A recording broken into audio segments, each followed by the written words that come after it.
course, Brent Sancho. Welcome. Joel, how does it feel to be back on the holy ground of St. Anthony's? Good afternoon, one and all. It's indeed a pleasure to be here today. I must say, it's a lot of nostalgia, a lot of reminiscing. Obviously, we have good memories of our past coach, Mr. Nigel Grovey. Yes. The foundation, the man who laid the foundation here. So let's just hope these teams continue the blueprint that we had here and continue to build on it. Well, of course, when you come to this facility, you think about Nigel Grovey, and as Joel rightfully mentioned, this is the field that he made his name as a coach. And of course, his memory still lives on here with us at the SSFL. Well, before we move into today's matchup, let's look at the results from round 2. Well, looking at Group A, St. Benedict's College was able to get 8 over Carapachima East. Fatima College in form, being able to defeat defending champions Naparima College 2-1. The in-form Speyside High School 2-1, defeating St. Anthony's College, and St. Augustine Secondary's match against Pleasantville had to be postponed and it's rescheduled for October 1st. Looking at Group B, however, here we have Presentation College being able to defeat Malik Secondary School. QRC finding their form against East Mukarapu with that 5-0 win. The goal scoring machine, Sawa North Secondary School, were able to get 13 on Chaguanas North Secondary, and the Trinity College East defeated Maruga 3-0, which brings us to the standings on the actual table right now, Brent. Of course, when you take a look at the standings, out of Group B, San Juan North Sec on top of the table with a goal difference of a whopping 17 plus after 2 games. Presentation College and Trinity College East closely followed. When you look down at the bottom, of course, Maruka Secondary at 0 points, as well as Malik Secondary. It must be noted that they were deducted points for, of course, disciplinary reasons from the SSFL. So they go back to 0 points despite their victory over Chaguanas North Secondary. Well, Joel, let's look at the table. Your actual team is in Yes. Group A. Yes, and it's Speyside High School. They're on top of the group right now with 8 points. Yeah. Followed by St. Benedict's with 4. Fatima College in 3rd. Yes, at least to see a North Zone team up there in the rankings now in the early stages going forward. All right, Yes. well, they're followed by Naparima College and St. Anthony's College at number 5. What can we expect from today's game, guys? Well, I think when you look at St. Augustine, of course, the first game was not the way they would have wanted it to go. And then they would have had a bye in the second game. So I'm extremely sure that Coach Tacoma and the rest of St. Augustine would have used that day off, of course, to prepare themselves for this afternoon's fixture. So it may be a good thing that they would have had the game suspended because of a waterlogged pitch, because they're coming up against, of course, St. Anthony's team, who is in red hot form despite losing to Speyside in their last game. But this is difficult ground to come to play on, and St. Augustine knows that. Well, St. Augustine also knows that they have a new coach in Tacoma Jones. We had a chance to catch up with him before today's matchup, and this feature is brought to you courtesy First Citizens. We are basically starting from scratch. We are basically using our under 14 players, all right? And it's really a challenge, right? But we will get there. This is my first experience in the helm here, and I am looking forward for this experience, and it's basically a joy for me here. For my first time, I know a lot of people are looking out, to see what I could bring to the table, and I'm gonna bring it. The dominating teams basically would have had their players moved on to scholarships, etc. Also, some of my players moved on to scholarships, national teams, etc. So I think now that everybody has their under 14 teams or their Form 1 teams to work with, the field has been leveled. To me, training has been a little bit challenging because a lot of them are not familiar with structured football in terms of the fitness aspect of things. Yeah. The SSFL football especially gives them an avenue to release. Some of them come from communities that they don't see any other way. Here at St. Augustine, we think about family, right? So they know when they come to play football, it's a family, it's a love. Every weekend they have a game, so they're excited to come out to games. They're excited. Basically, when I had to make my first cut, everybody was like, I'm crying here already. I don't want to leave the team, etc., etc. So they are really excited to be on the field, and they're already excited to give it their all to perform. They're really excited to be on the field. Tacoma Jones, head coach of the Green Machine. Brent, let us know about the pressure on this coach's shoulders. Well, it's a challenge, of course, a first-year coach with, of course, an inexperienced team as well. But what I do like, guys, is the optimism. There's a lot of optimism presented there by Tacoma.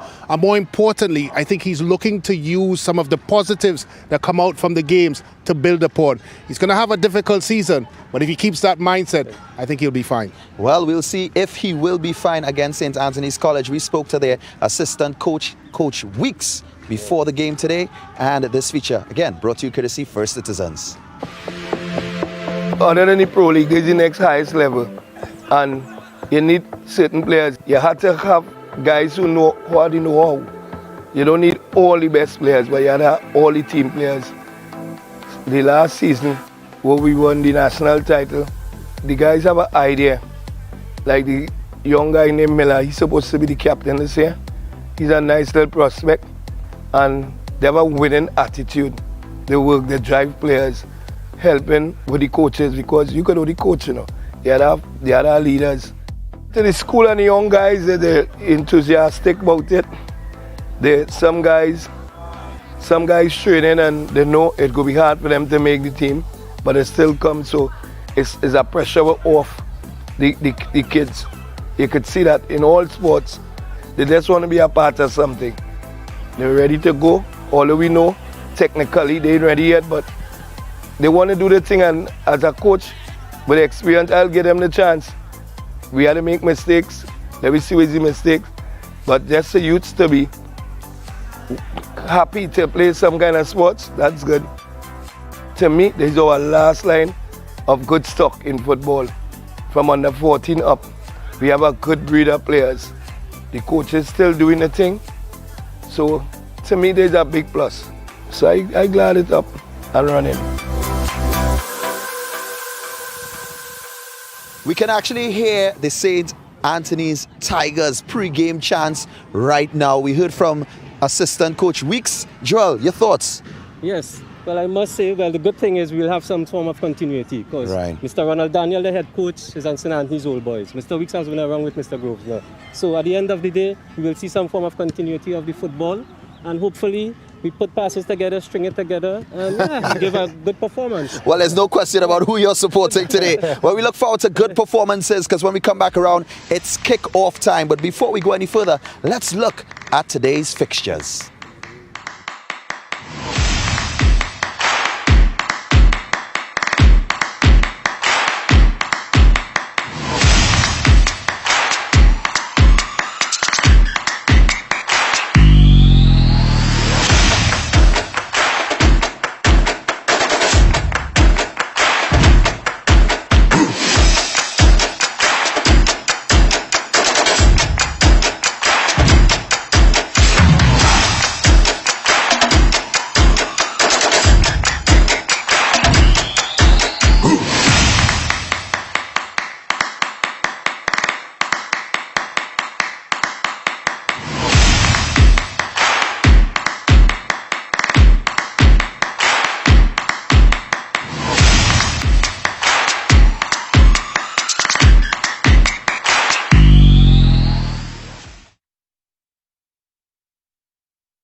And if they're not ready, we need to know these things in advance so that we know how much time we have to fill.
Welcome back here to the St. Anthony's College grounds in West Moorings, and we've got some real action here for you today. St. Anthony's College coming up against St. Augustine Secondary, and it should be a real corker of a game. Of course, St. Anthony's on home soil, and it's the Tiger Tang Secondary Schools League. This is round 3, and one would have to say that St. Anthony's should start as favourites. They won their first game against Pleasantville, but fell just by 2-1 against Speyside. Speyside, who seems to be red hot this year, and it's certainly no disgrace for St. Anthony's to lose to them. So they will be coming out here today to avenge that defeat.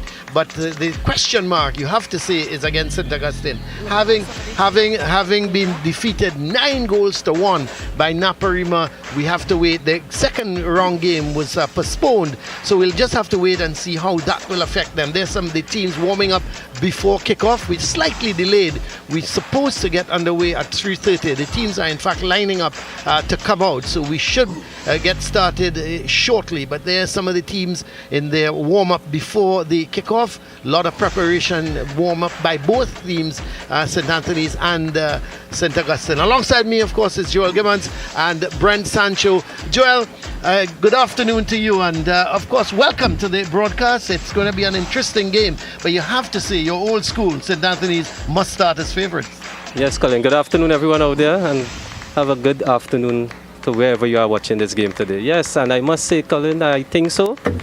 Well, as you said, they lose a hard one in Tobago against Speyside. They actually went up 1-0, and Speyside came from behind 2-1. It's always difficult going to Tobago. I've always said that over the years. Physically, the Tobago lads somehow seem bigger. Their football, though, over the last couple of years, the Signal Hills and the Bishops seem to have gone down slightly. But Speyside this year have certainly picked it up. Yes, Colin, as you said, that somehow of the lesser-named teams have now found themselves at the fore. And I think it's a whole recycling of maybe the players' network and the players available. So now you are finding these schools populated with maybe some of the bigger, better talents, where they traditionally would have been the Signal Hills and whoever, again, across there, Scarborough Sec, But now we are seeing these schools come to the fore, and which augurs well for development. It certainly does. There we're seeing just the teams just sort of getting ready to come onto the field of play. And but you look at the green machine, and I was shocked when I saw that result, 9-1 against Naparima. And I heard the coach talking a little while earlier about it's a development team and under 14 team. Let me tell you something, you don't bring on the 14 team and playing in this kind of league, because you're looking for trouble. Hello, Brent, how are you? You're laughing. You would have loved to have played. You would have loved to be playing first 11 against under 14 team, wouldn't you? Well, it was a bit surprising to hear that, I must admit, gentlemen, because at the end of the day, we all know what this SSFL means in terms of the type of players that you need to participate at this level. This is the Premiership level, of course, as we see the teams walking out. And for the coach to admit that, I think it's a difficult situation, not just for him as a coach, but for St. Augustine Senior, because as mentioned in the build-up, St. Augustine is one of those teams that has always been at the top of the SSFL. Yeah. So it's very strange for us to see them at this stage here in the competition. And based on what you said, Brent, they're going to probably struggle for the season. You don't see, somehow you never think of St. Augustine struggling in the SSFL. No, they haven't. And you look for keywords, of course, as we look at the officials. Caleb Wells, who's off to the World Cup, gentlemen. And of course, Kurt Charles with him, and CJ O'Brien is holding on to the whistle. Yeah, an experienced coaching staff. But as I was saying, it's such a strange occurrence, because as you rightfully said, you listen to some of the words and you don't really see a silver lining at some point, because we know players are still being registered, of course, with the CXC exams results coming out, people still trying to get into schools, but it don't seem that that's the situation. Well, let's have a look at the lineup. St. Augustine, the Green Machine, they line up with Delise, Andrews, Ferdinand, Williams, Piper. Well, there's Jabari Williams and Killan Williams. Then there's Cooper, Jagroup, O'Brien, Nicholas, and Telesford. And the coach, of course, is Takuma Jones. He's making his debut as coach for the first time this season, so we'll have to wait and see just how well he hasn't started. He hasn't started all that well, but who knows. And the St. Anthony's College lineup, they go with Francois, Brusco, Ford, Calendar, Castang, Wilson Wright, Bob, Samuel, Miller, Germany, that's a big player, Stowe, and of course their coach, always over the last few years, even though when Nigel Grosvenor was here, he was always on the bench as well, wasn't he? Yeah. Yes. Ronald Daniel. Yes, he coached as an assistant coach capacity under Grovey. So that was, I said, basically he has the blueprint right tucked in his pants there still, so we can pull it out. Yeah, well, he certainly does, because, and then of course Grovey had moved on to QRC, and then he took the reins here. Yeah. So it's St. Anthony's, of course, in red, and what do you expect? St. Augustine, known as the Green Machine, they're not going to be in blue, they are in green. And we see the teams just changing. Does it make a difference where you kick in the first half? Yeah, it does. Yeah, but if the sun is up, I guess. Okay. And the wind, and if there's a strong wind, perhaps. Well, I think from my experience, and Joel, of course, could bear me out here, playing on this ground, there's going uphill and going downhill. Yeah. And I know from experience that St. Anthony's like to go downhill in the second half. Correct. And they're a completely different team, Colin, when they're going downhill. Well, I have some nightmares of their downhill activities. Yes, that's so true. St. Augustine with a kickoff and immediately trying to get that ball forward. And this is St. Augustine just knocking it around. But St. Anthony's, they get possession. The ball is in the middle of the field. They go all the way back towards, this looks like Calendar, and he playing it forward as St. Anthony's looking to just get a hold of the proceedings. Finally cleared upfield by Wilson Wright, and the ball comes off the head of Francois, and the goalkeeper comes out. He takes control of it, sends it out to Calendar. Calendar getting the return ball, gets it to Castan, looking to play it forward, trying to get Theo going. But it's over onto that far side. Here comes St. Anthony's. This could be danger here, and sent high over the bar, and it's going to be a goal kick for St. Augustine. We already see Brent St. Anthony's trying to take control of the proceedings. Well, I thought for a moment that he was in an offside position, but nevertheless the linesman Caleb Wales did not raise his flag. But I think when he got into the box, he could have been a little bit more, of course, polished in what he was trying to do. I'm not sure what is transpired there. Well, that's a very, very strange one. Yeah, he was closed down and he just kicked it out for a corner. He got the ball from the keeper. He was closed down quickly. Looks like Piper. Yeah, he looked like that was Piper, and instead of him trying to clear it, he decided to give away the corner. So, the first corner of the game to St. Anthony's. Let's see if they can make anything of this set piece. Heads going up there, and it looked to be Ford getting that header, but still danger for St. Augustine, as eventually it's centre field. Not a good clearance at all, and here comes St. Anthony's again, and it's going to be a free kick for St. Augustine. Ball played early towards Nicholas, trying to get past Calendar, but this is the man coming back there to assist.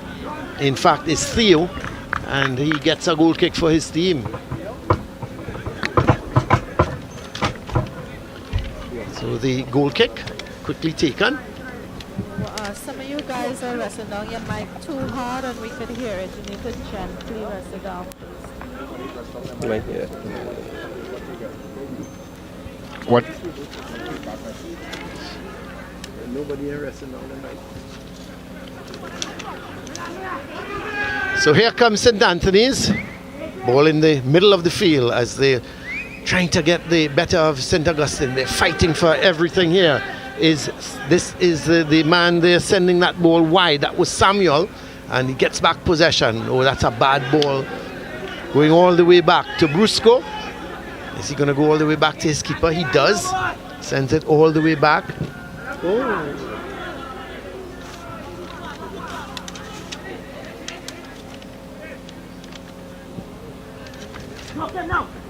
So it's at the back with Calendar. Looking to play that ball, trying to release Theo. Goes all the way to the keeper. This is Calendar, the left back for St. Anthony's. Making that run is Miller. This is Miller. He just took a lead, tried to come back. Goes all the way back now. This is, that's good. He's won that ball nicely. He's looking to send Ferdinand away. This is Ferdinand in possession. That's a good tackle by Brusco. Brusco coming away with it. He's getting some backward support from Francois. Nice long searching ball for Theo. He takes it down nicely. He's looking for some support. He comes inside nicely. He's still in possession. Looking to have the shot from a distance. It would have been a real cracker to beat the keeper from that kind of distance, guys. Well, I'm looking at the line that St. Augustine is holding, gentlemen, and it's a very high one. And because of that, St. Anthony's are obviously trying to go a bit direct. I think they're playing a very dangerous game, the Green Machine. The defensive line that they're holding is a bit too high for my liking. Yes, and especially with those kind of slip and slide conditions out there, you're seeing where the forwards are actually nipping in a little bit behind them. So Theo in an offside position. So it's going to be a free kick for St. Augustine.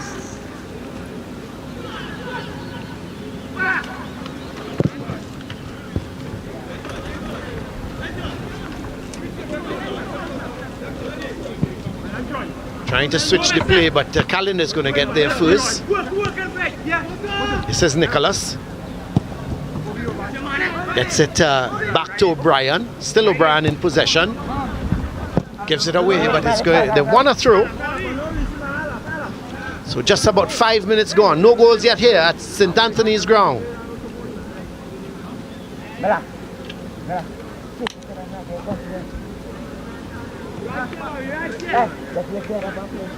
Throw is going to be taken by O'Brien.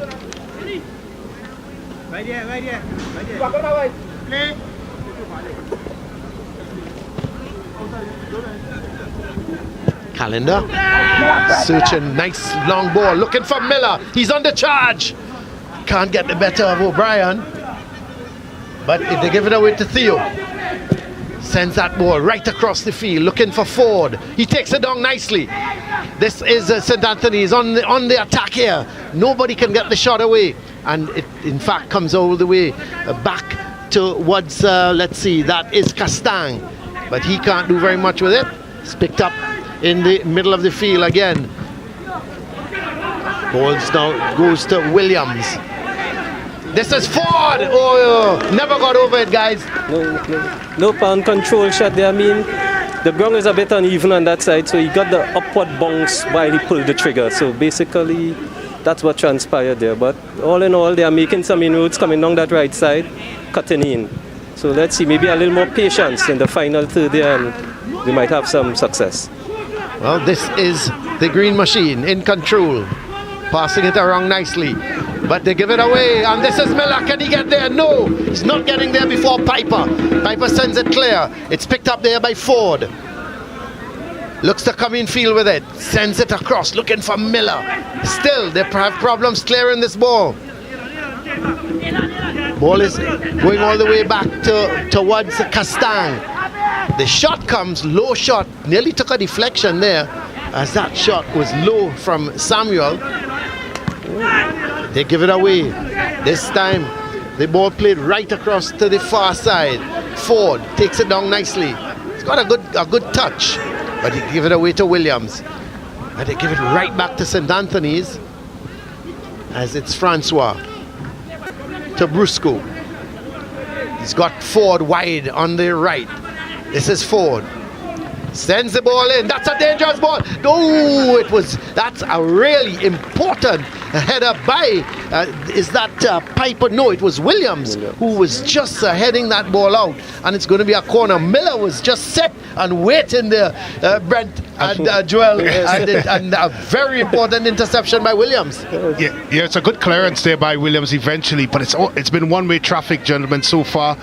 And you just feel that it's only a matter of time before St. Anthony's on one of these attacks put the ball into the back of the net. St. Augustine has defended stoutly, but it's going to be a long afternoon. You're correct.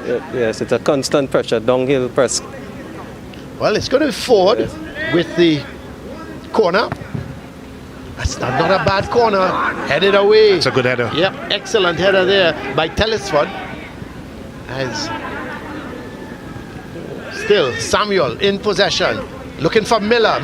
Oh, he took it down well and then he lost control. It goes towards Nicholas, but he can't keep it in. In fact, let's see. It's going to be a throw for St. Anthony's. Of course, Calendar is it's going to be Castang coming to take the throw.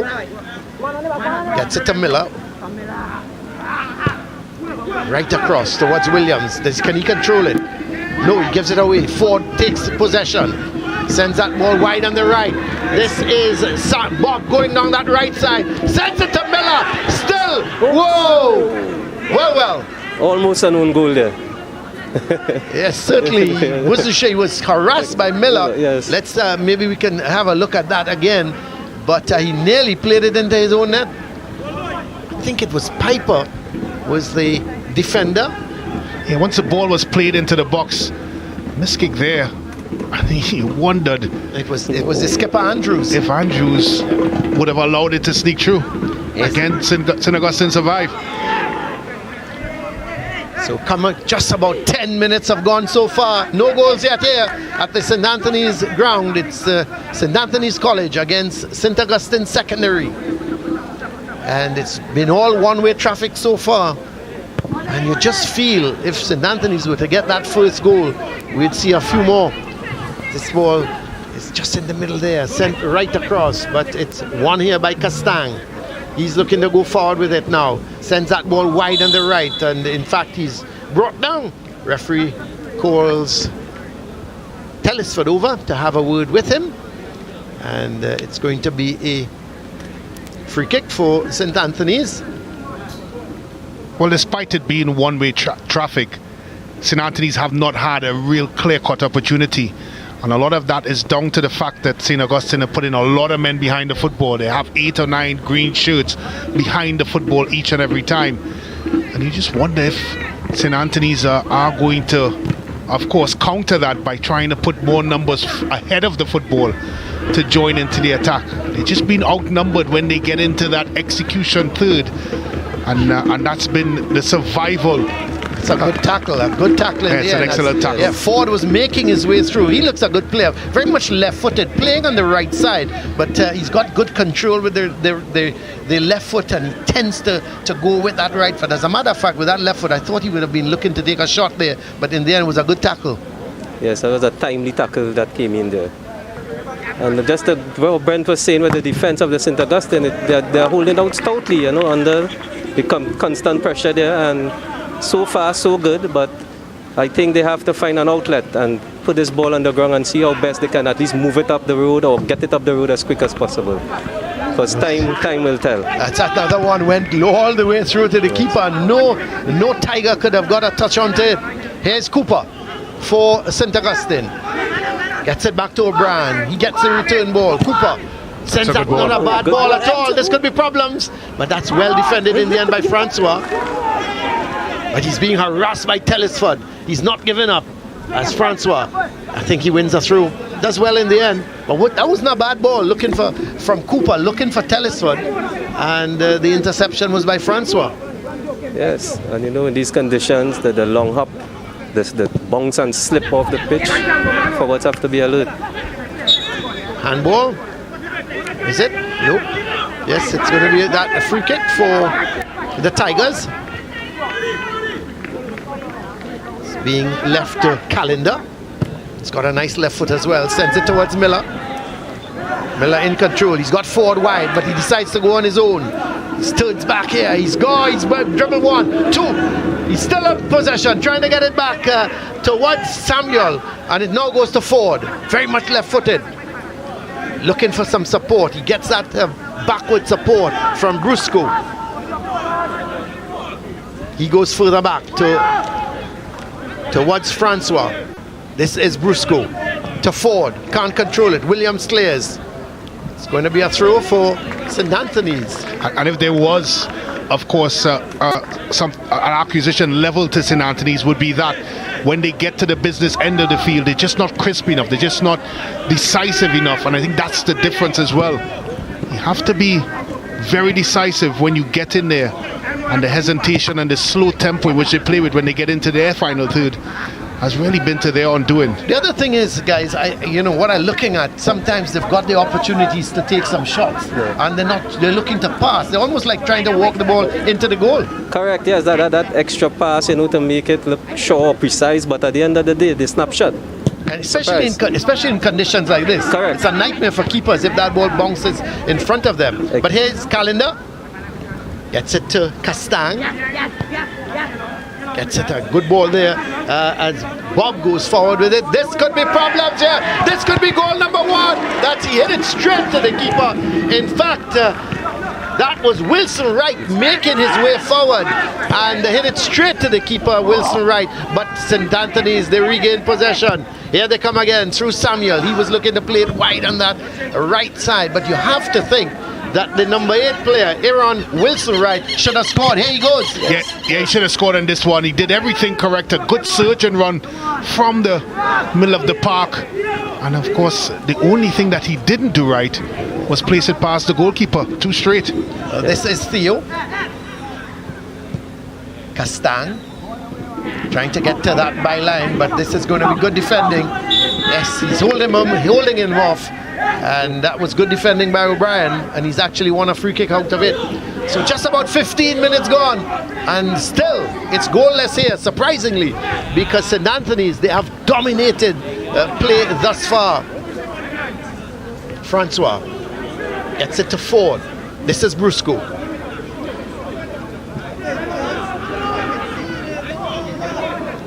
They've got to go back. This is Wilson Wright. Getting it. This is Miller. Slips. Again, guys, we've seen 1 or 2 players slipping, on conditions like that. They've got to get the right foot well. Correct. That's what I'm now running through my mind. I'm saying probably they need the studs out there. Well, Cooper gets a shot in, and he's given chase. So the first shot on target there for St. Augustine, and Cooper, the lone man up front, he's really isolated, but he got the better of the defense. And give him credit, he also had the shot. And in these conditions, the ball was slipping in front of the keeper, hitting in front of the keeper, and could so easily have eluded him. Yes. Here is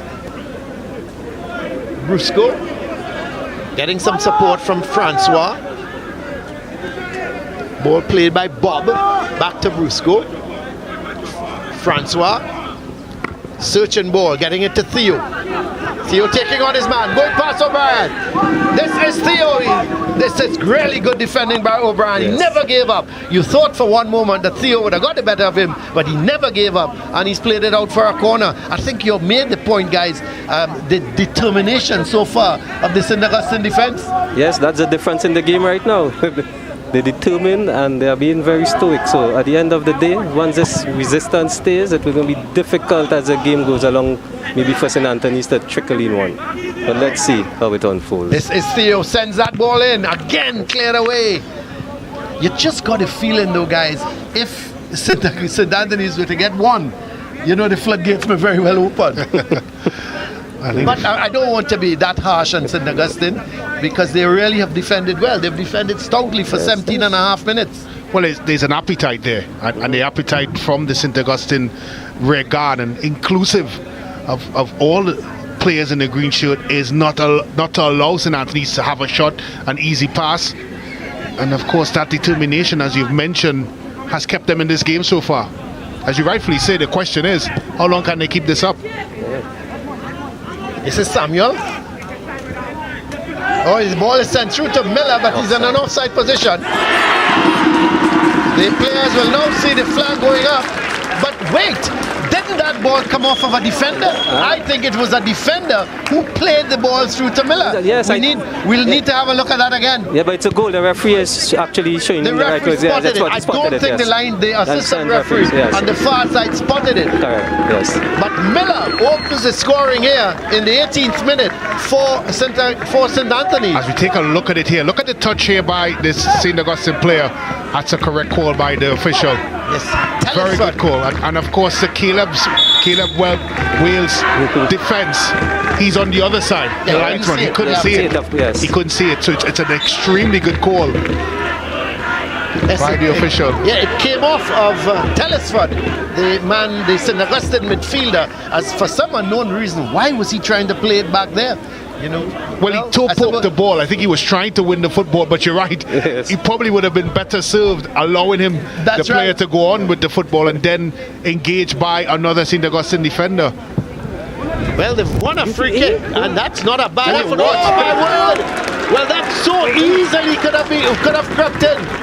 Well, it was a long free kick sent upfield, and I think it's Cooper again. It was just getting a touch to it, but here's the Tigers coming forward. It's with Wilson Wright. It's a good challenge. Yes, the winner throw. So coming up to 20 minutes. Let's have a look at that free kick, Brent and Joel. Yes. Well struck. Well struck. Very well struck. Good technique. And again, as you see in the wet, slippery conditions, anything can go on. Yeah, I think Cooper just got a toe to it, yes, which made it even more difficult for the keeper. Yes. He did well in the end. Correct, yes. Cooper is now making the presence, a little presence at least. So that's good. This is Theo. Getting it towards Samuel, but heavy touch. Yeah. And yes, he lost control of it, and then he eventually fouled the defender. And that's one of the reasons why, guys, of course, St. Anthony's only one goal up. It's a heavy touch, poor decision making, and as you said, Colin, as well, they should be taking more shots on goal. They haven't done that. Just the overall execution in the final two just haven't been up to par for St. Anthony's College. As we look at some of the fans here, I know, Joel, you lamented on the fact that normally this would be a packed house. Yes, for sure, but as we see, transformation, and then we're coming off a 2-year lull. Yeah. You know, that will all dent a lot of people's motivation, but at least we are back out today and it's going to pick up. Yeah, I think, Joel, you know, what you're seeing here is now, I think people now realize, hey, the Tiger Tank Secondary Schools League is on. And, you know, I think once we get, yes, there is that Ron? Ronla, yes. Ronla, As I see him there, that is one of the coaches that had a great season here at St. Anthony's. That's right. 2002, you know. Yeah, he's always comes around to these games. Well, I think he lives in walking distance from here. Yes. But he always at these games, Ronla. Yes. I keep telling him, I say, Ron, if Trinidad and Tobago can get a striker like you, we'd win many more matches. Of course, he smiles and he loves that, you know. Colin, you know Brent was a big striker too, right? Brent who? Brent who are you speaking about, Joel? I'm not sure. Kenny Lydes, we go. Oh, that's not a bad effort. In school. Yeah, well, I think another coach obviously got sense and put him in the back. Joel, I don't think you should even mention those types of things with Colin, because he wouldn't understand. Okay, yes. If you talk about silly mid-off and leg on spin, maybe. Joel, you check the records when I played for Fatima, Joel. I played wide on the right, on the left, or wide on the right, and I was always popping up to put the ball in the back of the net. You just check the records and you can ask. And you know, I was about to make mention actually that in the old days, and when I'm going back, you know, with you know, you get conditions like this, and the first thing the coach says is, guys, shoot on sight. Correct. It's amazing, you know, and I'm not seeing enough of that. And not only today, but you know, in general, I'm not seeing enough shots here because this is Telesford, but he's not going to get there before goalkeeper Germany. Yeah, that's my only problem. And you know, you used to see shots coming from outside and bombarding the keeper, because those were the things you practice on a daily basis. When you go to practice, you're just shooting, and you know, it becomes habit after a while that you're getting it on target. And I think, despite the fact that we've only covered a couple of games so far, you'd have to suggest that from the technical side of things, it has not been up to the level that we're used to at the SSFL. And of course, we have to be mindful of the 2-year hiatus that we've had. Yeah. And as you talked to Colin about the shooting and goal, I think it has to tie into that. A lot of the kids and the players that we're seeing here, they don't seem comfortable taking that task on. They seem to all want to walk the ball into the goal, you know. And here's a long ball. Theo is giving chase. This could be problems again. And the keeper does well. Give him credit. He came on, but it goes to, this is back to Theo. Let's see, is he going to look for the shot? Made a bad angle for himself. He should have done that the first time. That's right. Bad angle and a bad decision. Yeah. He had a man coming up on the far side. Overlapping nicely. Overlapping the captain. Miller should have laid it off for him. Tellison, he handled the ball and he sort of pulled away very, very guilty. And that was one thing with Brent Sancho. When he handled the ball, he continued playing as if nothing went wrong. There is accidental handball also. Yeah, right. This is O'Brien. Trying to get it, they get something going. It goes to Tellison and it rebounds. Nicholas is going to give chase, but goalkeeper Germany gets there quickly. But gives it away. It's one in that midfield by Andrews. Gets it towards Cooper. Laying it off to Williams, but that's good defending on the part of Miller. Miller seems to have gone wide out on the right, and Ford has come inside as Miller goes past his man, but gives it away. It's Piper in possession. Williams picks it up as St. Augustine really can't string 2 or 3 passes together. Seems just happy trying to get the ball upfield. Goes to, this is Nicholas. Oh, again, they give it away. That's a tough tackle. Oh, and the rebound nearly went into the net, but is it going to be a free kick? It appears that it's going to be a free kick for St. Augustine. It looks like a corner. Maybe a corner. It looked like it was a defensive. Slight deflection. Look here. Yes, it was. I thought it was a heavy tackle going in on Tellisford, but it was a heavy tackle, but it was a fair tackle on the deflection. Yeah. But that could have so easily have crept into the goal as well. Correct. Well, a left-sided corner for St. Augustine. They're first. Let's see how they look to deal with this set piece that they have. And you can see by the setup for this corner what St. Augustine focuses on. Because basically they have about 4 guys up. Which is a bit surprising. Correct, yes. You're 1 goal down. I'm looking at about 5 green shirts back. And you have 4 players in the box. That's what I was about to say as well, Joel. You're correct. Yes. Somebody needed to tell them they're 1 goal down. But anyway, that's, I'm sure they'll look to correct all those things. But as the coach keeps saying, it's a learning curve. Exactly. You know? But you know, guys, I'm sorry. You know, you don't come into this division and talk about a learning curve. That has a long ball. Is Miller going to get it? He does well. Nope. He doesn't. He's couldn't keep it in. It's going to be a goal kick. I mean, I don't want to be critical, you know, but you've got to somehow put things together. You can't, you know, it's good. As I said, it's going to be a long season. Yeah. But and I don't look at the coach as the final point of blame or of course where this conversation is going to. It's a collective, and I think from a school perspective, you know you're in this division and you know what it takes as well. That's right. Correct, and the school is steeped in history. Correct. They have a building point now that actually set these guys down in a session and let them know the history and the whole foundation of this thing and bring it back together, pull it back. Yeah, St. Augustine, you know, in the days gone by, they hate to lose. Of course, yes. I mean, St. Augustine, you talk the green machine and, you know, in the days with several national titles to their name. That's right. Of course, their coach, of course, deceased as well, former coach Kenny Thomas. Kenny Thomas, correct. Another stalwart, and he's one who built up this green machine. Correct. But this is Miller. Is he going to go past? He was trying to get past Williams.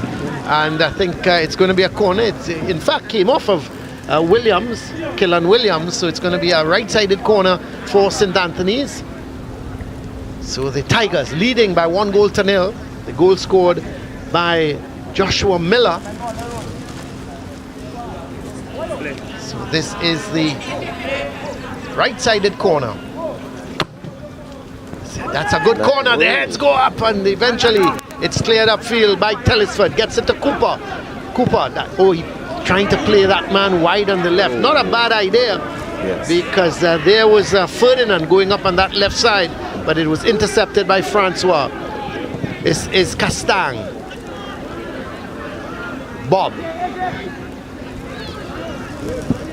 gets it there, and it's Miller in offside. Yes, he looked offside as that ball was played through by Samuel.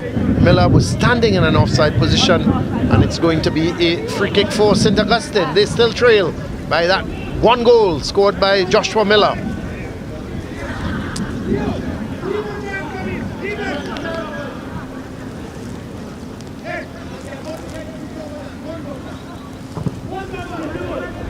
It's not a great free kick, but St. Anthony's, they give the ball right back to St. Augustine. Now the ball played long forward towards Theo. He's in a tussle as per usual with O'Brien. Goes all the way back to Calendar. Calendar chips it forward looking for Theo, but it's intercepted by O'Brien. This is Nicholas. But he can't keep it, so it's played towards Theo. The idea was good, but the execution of that cross from Theo was not. He was looking for Ford coming through the middle, but hit too close to the keeper. Guys, I don't know if it's the footwear that's causing the mistrappings and the misdirected passes, but you know, it's apparently the instability, you know, on the grounding. Yeah, well, it is playing its part, and I think as well, when you look at the execution of it, in some instances they're pulling the trigger too quickly. Whether it's a pass, whether even it's a thought, and they're finding themselves, of course, along with the point you've made, Joel, with the footwear, and it's causing, of course, errant passes all over the park. That's really killed St. Anthony so far this afternoon. And as I said, the only reason why they're only one goal up. Need to improve in that area. Well, this is Castang playing that ball forward to Wilson Wright, and across comes, is that Piper? It is Piper coming across to clear his ranks. It's going to be a throw. Oh, it's a corner, so it went behind for a corner. I thought he was able to play it out for a throw, but it's going to be a left-sided corner for St. Anthony's.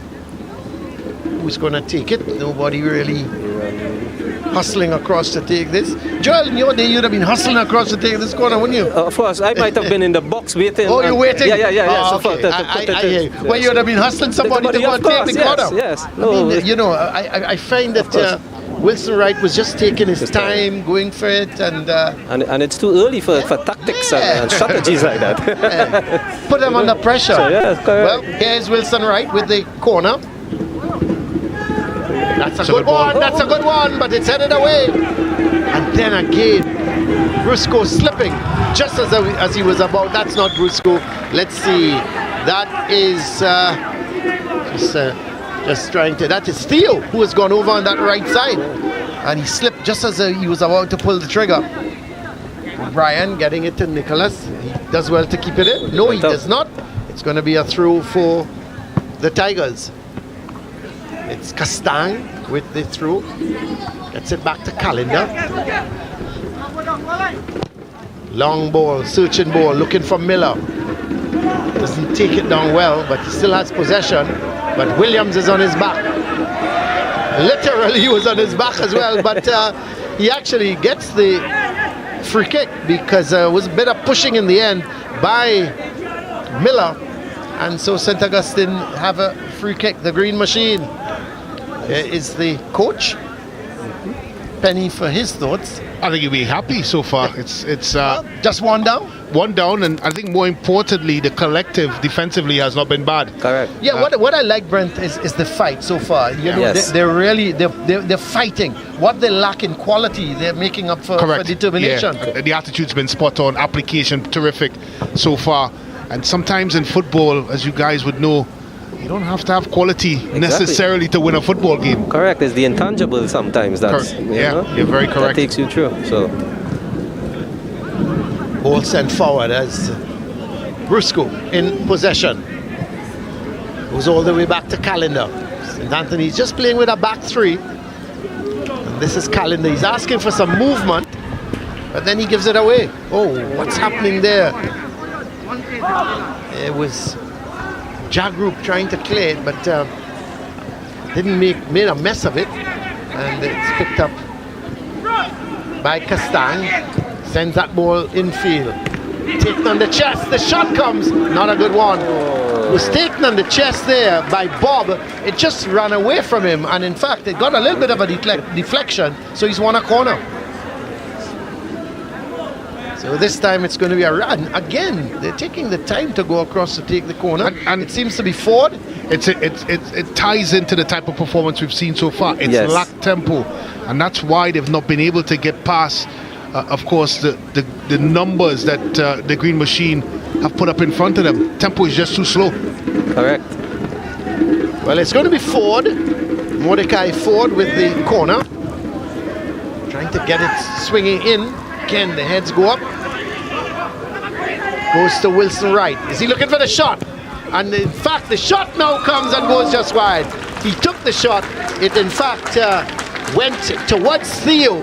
He then took it down, and then he had another shot, and it went just wide. Let's have a look at that. Wilson Wright with the shot. Yes. Goes to Theo. Straight to Theo, and he snapped at it. Should have at least hit the target. Yes, make the keeper safe from there.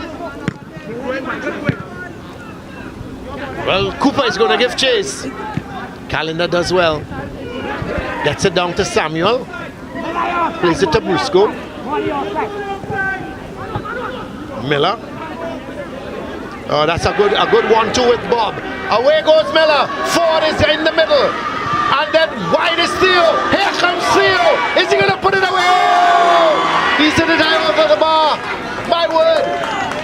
I think he should have taken an extra second there. Bernd, what do you think in that position? And I was about to, of course, as we take another look at it, as we've brought the ponies out. Here's Cooper. He's got a chance now. Oh, is he? Yes, just like that. Oh my word. St. Anthony's have paid dearly for their missed chances. Theo missed one. We should have put it in the back of the net. Up, St. Anthony's went straight up front, and that man who has been a real thorn in the St. Anthony's defense, he scored the equalizer in the 36th minute for St. Augustine. The man up front, Jamel Cooper, has equalized for St. Augustine. And it's nothing less than what he's deserved. He's worked tirelessly up front for the Green Machine. A bit fortunate there, but once he got the ball on the surface, he tapped it around the custodian. That's a top quality finish. And I was about to make the point that we've seen so many times in this division where players are blasting the ball over the bar and not taking that extra second or extra care to put the ball in the back of the net. And up steps Cooper and does just that. Joel, a man of your prolific goal scoring abilities in this Premiership, you must think kids need to do better. Yes, of course, but Cooper did very well there. I must say his composure, his balance, everything, and he put it away. And obviously the last couple of minutes he is making his presence felt, so he's rewarded. He has been rewarded, and all of a sudden, guys, it's 1-1. We were thinking, how come it wasn't 3-0 or 4-0? And no, it's a game on. Yes. And the complacency St. Anthony's have, that's got to go out the window. Well, they only have themselves to blame, really. Wow. That's a bit ambitious. It is. And so Brian, the right back, Cyril O'Brien, has gone. And I wonder if he saw a goalkeeper off his line. Well, I had to take a double take because I wasn't sure what he was seeing himself. I know what I was seeing, which is a goalkeeper on his line. But when you score a goal like that, then you have every right to do and take chances, as you see. Correct. Well, what this would have done to St. Augustine, it would have built up their confidence. You know, they now realize, hey, maybe we can beat this team. Yes. And now as they see, they're trying to actually put it down and play. So. Oh, that he slipped at the wrong time. This is Theo again. This time he scored. This time he's put it into the back of the net.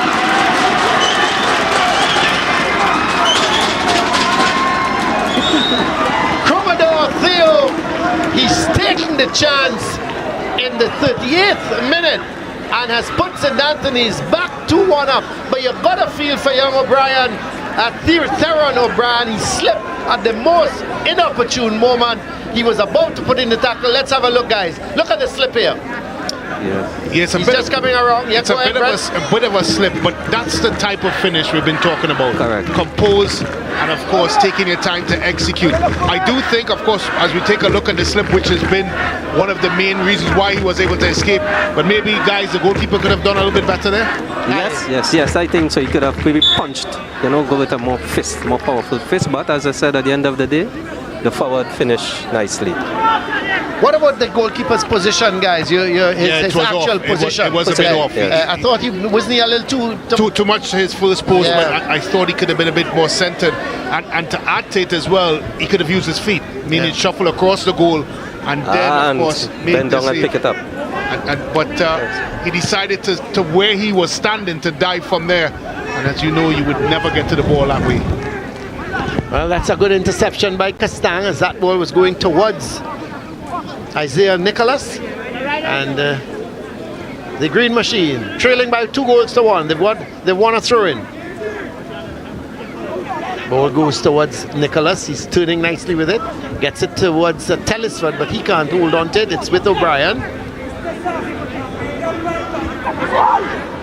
Oh, that's well won by Ford as Miller coming forward with it. But again, it's picked up here by the Green Machine. Going forward with it there.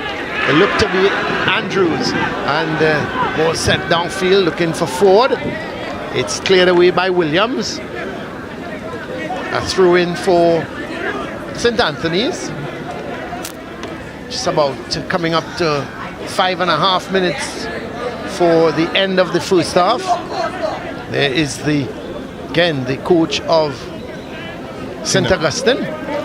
But you wondered, after losing their first game to Naparima College by 9-1, and of course their following fixture being postponed for Waterlock Field, what would be the mindset of this St. Augustine team coming into it? And you have to give Tacoma some credit, because he's gotten this team to fight, to apply themselves, be a bit tenacious in their approach, and that's the reason why the scoreline has been so close. Of course, we talked about the little lack in quality that they may have, but they've certainly been good value for money when it comes to, of course, denying St. Anthony's clear-cut scoring opportunities. Here's Nicholas. He's pushed it a little too far ahead of him. Guys, tell me about here's Nicholas. He's got the ball back from Calendar, but there says Theo. He's in an onside position. Cuts it nicely. Ford is with him. He's playing it to Ford. Miller is on the right side. Ford turns, goes back. Has the shot, just bouncing in front of the keeper. Tell me a little bit, guys, of your thoughts on how St. Augustine is organized. How well do you think they're organized? Well, from my observation here, they are compact at the back, Colin, as you are seeing the 4 men standing across the line, and there may be 1 or 2 midfielders that's dropping in the hole there to help out. But so far we see like a wall when they are coming forward, hence the reason maybe for the offside playing, pushing up to actually compensate for whatever deficiency may be, behind there. But so far, so good. As we said, there's the dedication and the discipline to the defensive task so far is holding out. Did you guys see that? The ball was sent upfield to Cooper. Now he's a lone striker. He headed it on and realized there was nobody and gave chase. And he's actually got them to kick the ball outside. But Ford is offside. Yeah, he actually headed it on, realized that there was nobody, and he actually ran behind it. And Francois had to play it out for a throw. And it's one of the reasons why St. Augustine could have so many green jerseys behind the football, because of the work rate of Cooper. Yeah. He's actually doing a job that 2 or 3 players may have to do. And he's really, as we look at him in the screen, and his hands on his knees. His hands on his knees. But he's worked really hard so far. He's got one player that's going to be glad when halftime comes. Well, this is O'Brien. He's also, I thought, bar that slip, he's had a good game at that right back position. Cooper is not chasing you. That's a good ball. Yep. See the man wide there. It is in fact Ferdinand, but can't get the better of Samuel, and he in fact plays it out, trying to find Miller. Yeah, look, Cooper, just check Cooper, guys, in the middle of the field. His hands are still on his knees. Yes, he's the lone striker among those 3-4 defenders here, so he has a lot of work to put in to bridge that gap between the midfield and himself. There he is. Has he been, and he's got a foul? Yes. This guy, I'm really being entertained by Cooper. I think he's really a handful so far, and he's won a free kick, and who knows, are they going to go for goal from this position? Very well made. Yes. Let's see who is over the ball. It appears to be, is it Jagru? No, it's not. It could be Williams. Well, you'd have to think this is going on frame. They've had 2 shots in Augustine, both from very, very long distance. So it's somewhere within the camp. They may feel there's a weak link in the St. Anthony's goal. It's Ferdinand with the kick. It hits the wall. Foul committed by Piper. So it's going to be a free kick for St. Anthony's. Coming up to the last minute of this game. Understand so far there's going to be 1 minute of added on time. Yeah, it's a definite foul there by Piper. He used his left hand just to pull him back slightly. So a rugby tackle. Yep. Good control. Yeah, that's Telesford, the man controlling that. Is just the attacking midfielder playing behind Cooper. There's O'Brien coming off of him. So it's going to be a throw for the Tigers, leading by 2-1. This is Samuel. Chipping it forward, looking for Ford. Actually, that's not Ford, that's the midfielder, Bob. He's gone up in that striking position. But away goes Ferdinand for the Green Machine. Tracked by Brusco.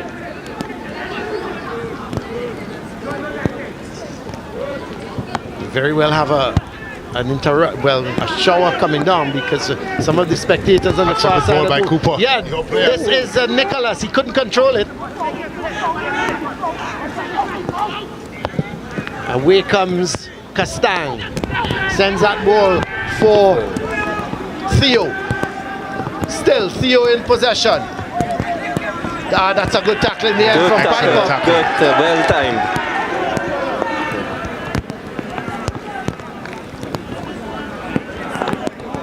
But like Theo is now coming to life. Yeah, he's certainly picked up his game. Yes. There's the run from him. It's a good surging run there. An even better tackle there. Timely, wasn't it? By Piper. We've seen that in many divisions go wrong for defenders, but that one was well timed. So this is a left-sided corner. It's going to be taken by Wilson Wright. This is a good one. The keeper comes. He does well, but head over just onto the top of the crossbar as Samuel flicked it back to the goal, and it hit the crossbar and went over. There is the referee's whistle. Referee C.J. O'Brien says that he's called time on the first half. A very interesting first half. A first half in which you have to say that St. Anthony's dominated. And when you look at the scoreline, 2-1, it wasn't a reflection of that first half. You have to think that St. Anthony's threw away quite a number of chances. So that's the situation here. We're at the half at the St. Anthony's ground. It's St. Anthony's, the Tigers. They're leading the St. Augustine Secondary, the Green Machine, by 2-1.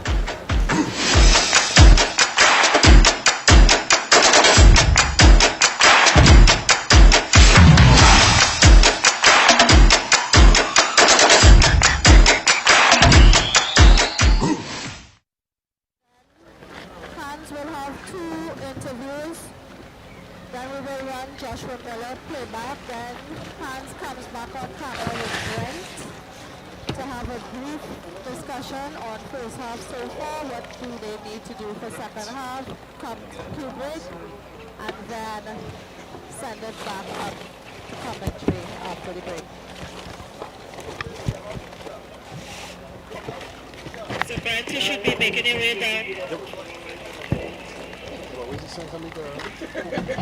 Good luck.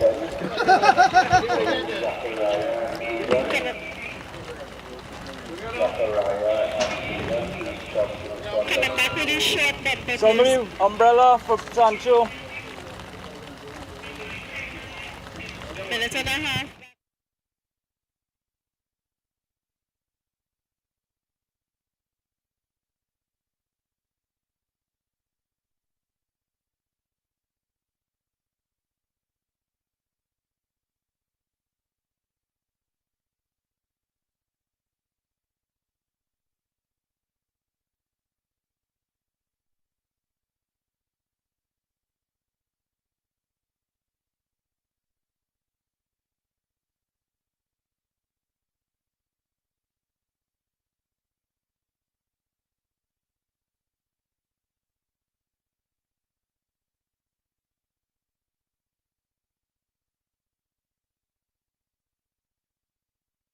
Nancy, okay? Yeah.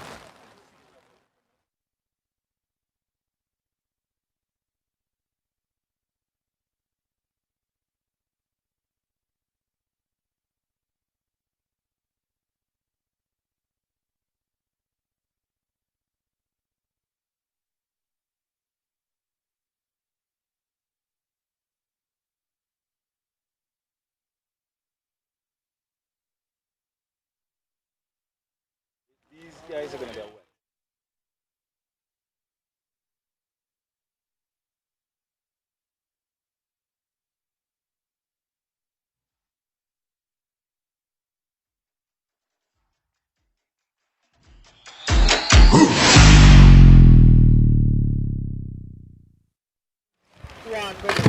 Well, welcome back here. We're at the half. It's St. Augustine against St. Anthony's College. St. Anthony's leading by 2-1. The Tigers against the Green Machine. Let's have a look at the highlights.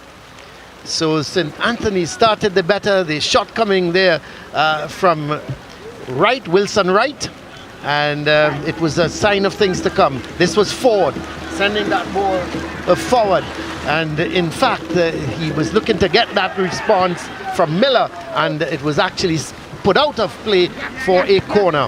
This was Castan getting it again to Wilson Wright. This was a good run. He was beating 1-2, went right through and should have put it into the back of the net. The keeper, Delis, did well, and but it was Cooper. He was a real thorn in the St. Anthony's defense all afternoon. He got away from them, had the shot, and the keeper, Germany, was diving to his right. But then this was Samuel, inadvertently sent right through to Miller. The man there, Telesford, sent it. He was the one who got the touch, sent it back to Miller. Miller, in fact, was in an offside position, but because the ball came off the defender, the referee spotted it and allowed the goal to stand, and all of a sudden, the Tigers were leading by 1-0. And here they had another chance. Shot coming from Theo goes just wide. And all of a sudden, long ball upfield, a tussle between Cooper and Calendar. Cooper got the better of him, and there's it. He was a real thorn in St. Anthony's defense. He got the better of Calendar and was able to put it into the back of the net. And all of a sudden, it was one apiece. But St. Anthony's was not done, as the long ball coming right across towards Theo. He took it down, the O'Brien slip, and there was Theo opening his body up and putting it into the far corner. Goalkeeper Delis couldn't hold on to it, and that was all she wrote. And St. Anthony's regaining the lead there by 2-1. O'Brien was slipping, but really and truly, at the end of the day, there was the celebration from Theo as St. Anthony's regained that lead by 2-1. Let's have a look at the stats. Yes, Colin, as we go into today's stats, we can see the shots on goal completely dominated by the Tigers, 18-5. Shots on target, 9-4 in favor of the Tigers again. Fouls committed, 3 St. Augustine, 2 St. Anthony's. Yellow cards are even at 0, red cards even. Offside, 2 in favor of St. Anthony's, 0 for St. Augustine. Corners, 8-1, St. Anthony's, just shows the pressure. And the saves, St. Augustine keeper, 6 saves to St. Anthony's 2. So that's the situation up here. It's 2-1. St. Anthony's, they're leading 2-1 at the half. Let's go down to Hans and hear who he has with him. Well, right now I'm joined by one of the assistant coaches for the Green Machine. Coach, tell me, what needs to be worked on and what is the strategy moving into the second half? We need to get the guys and them more compact in the middle and get them to more settle down earlier in the game. Right, I think we start off a little shaky in the first mind, but definitely we ought to bring it more tight in the middle and get the guys back into it.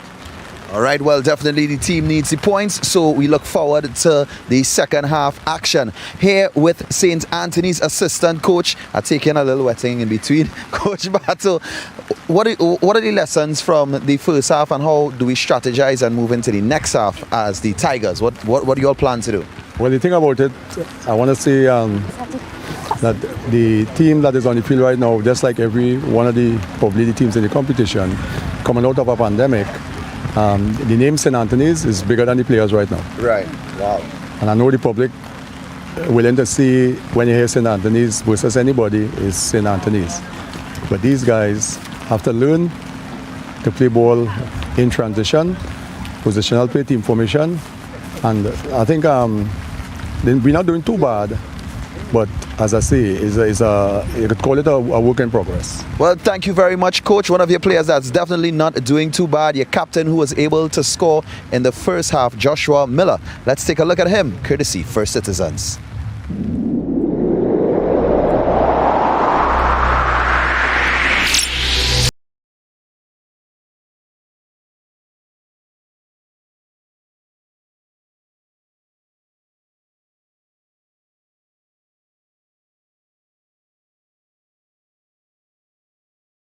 At certain levels, so on mornings I will go and run or I'll go and do some shuttles on the field. Last time I played competitively was earlier in this year for the Tiger Tanks tournament. I think we are coming together really well. Every time we come, we give each other handshakes. We try to keep everything together as a team. I have a great mindset. I try to push my teammates to be the best that they could be. So every time you run laps on somewhere, you just stop walking and try to push them, motivate them, send them videos in the group. Yeah, I think we need to just build together as a team, get more brotherlyhood, be our brothers' keepers. After missing a whole year of football.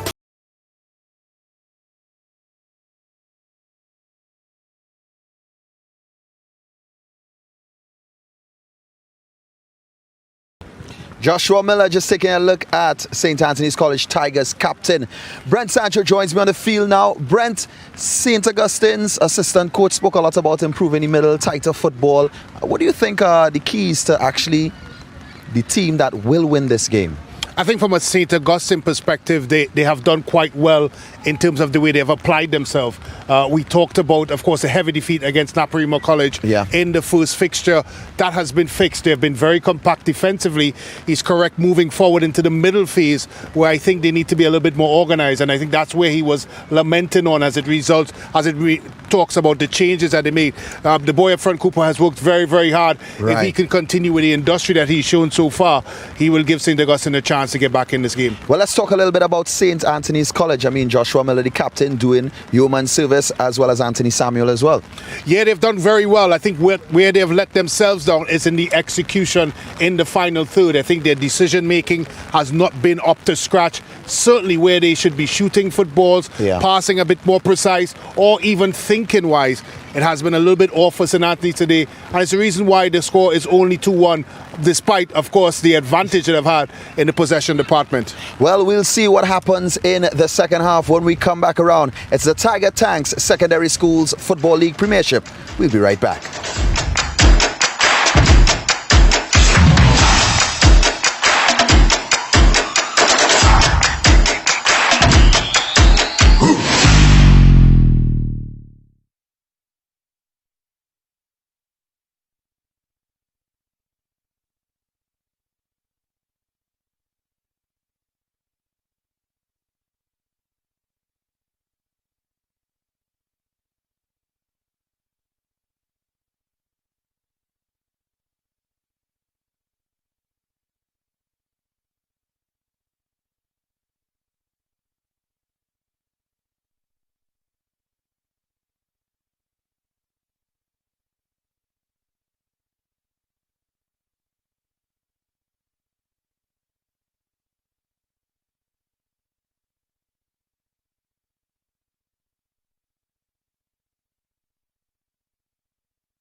Back here to the St. Anthony's College ground, the home of the Tigers. They lead at this moment in time by 2-1. We've just seen the end of the first half. We'll await the teams for then they come back out for the second half action. And really and truly, you have to think that at 2-1, it would give St. Augustine hope, because the way the game started, Joel, after about 10 minutes, we were talking, well, this could be a long evening for St. Augustine, and we were thinking, well, 3-4 if they do well enough. But not only have they scored a goal, they came back, they equalized through the persistence of that man up front, Jamil Cooper.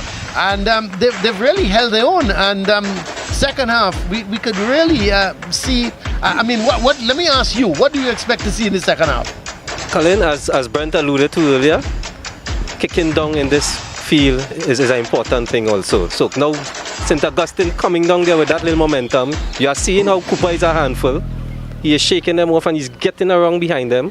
We can expect anything going down in the second half. Maybe St. Anthony's may pull away, but I tell you, if St. Augustine pulls back one to even it up, we don't know how this game will run in. Yeah, how you see any changes, Brent, or St. Anthony's going to come out the same way? Well, they will have to change, and I think the change has to start first of all with the way they have approached the game, the tempo. You talked about the way they approach the corners, for example, strolling across. There just seems to be a very lax approach by St. Anthony's, almost as if they believe that they should walk away with all 3 points here without even kicking a football. And that's one of the reasons why St. Augustine was able to get back into the football game. So I think before we even speak tactics and approach to the game, I think the tempo of the game from a St. Anthony's perspective has to change. For St. Augustine, they'll be buoyed by the fact that it's only 2-1, as you rightfully mentioned, and more importantly, they've defended quite well. And I think because of those two factors, I'm very sure Coach Tacoma is in that locker room going to say, gentlemen, this is far from over. We're still in with a chance. So more of the same, Joel, from St. Augustine. Yes, I can see that. Hopefully St. Anthony's could get that long ball cut out maybe early before I get over there to Cooper over the top, but we'll see how it pans out. Yeah, we just keep calling that name Cooper. Well, he's got a 15-minute rest, so he should be energized again to go into this second half. But St. Anthony's, they have the kickoff. There's goalkeeper Andrew Delise. He's done well. You know, he's only conceded twice, but he's had some near misses and he's had 1 or 2 good saves. Yes, for sure. He's holding his end there. And now, as we are seeing a little drizzle on the surface, I think Miller, the guys with the talent, the guys with the tricky feet, I think this is time for them to go to work. Well, let's see if they'll go to work for the next 45 minutes against this Green Machine team. St. Anthony's, they've got the kickoff. We're just awaiting referee CJ O'Brien. Is there a substitution? No, they're just waiting on one of the players to come back on. And just watching at the St. Anthony's lineup, you can see the back four with a compact 3 midfield and the 3 forwards spread along the top line. Well, it's going to be Ford with the kick. Gets it back to Samuel. Sends a nice long ball looking for Theo. And this is Ford. Gets it towards wide is Miller. The ball coming right across the field from Wilson Wright. And he was in an offside position. It's going to be a free kick for the Green Machine. So just a steady drizzle here now at the moment. Thankfully, it's not a big shower. But just a constant drizzle. And let's hope it doesn't get any heavier, because it could make life very uncomfortable for these guys. I think, Joel, you're making the point that the field is holding up nicely. This is Wilson Wright. Cleared away. Yeah, you were making the point. As a matter of fact, someone just called me and was asking me how is the field doing, because normally with this kind of, sometimes with the rain down here, this field gets pretty much waterlogged. Yes, Colin, quite surprising. I'm now saying too, yes, it ran off nicely.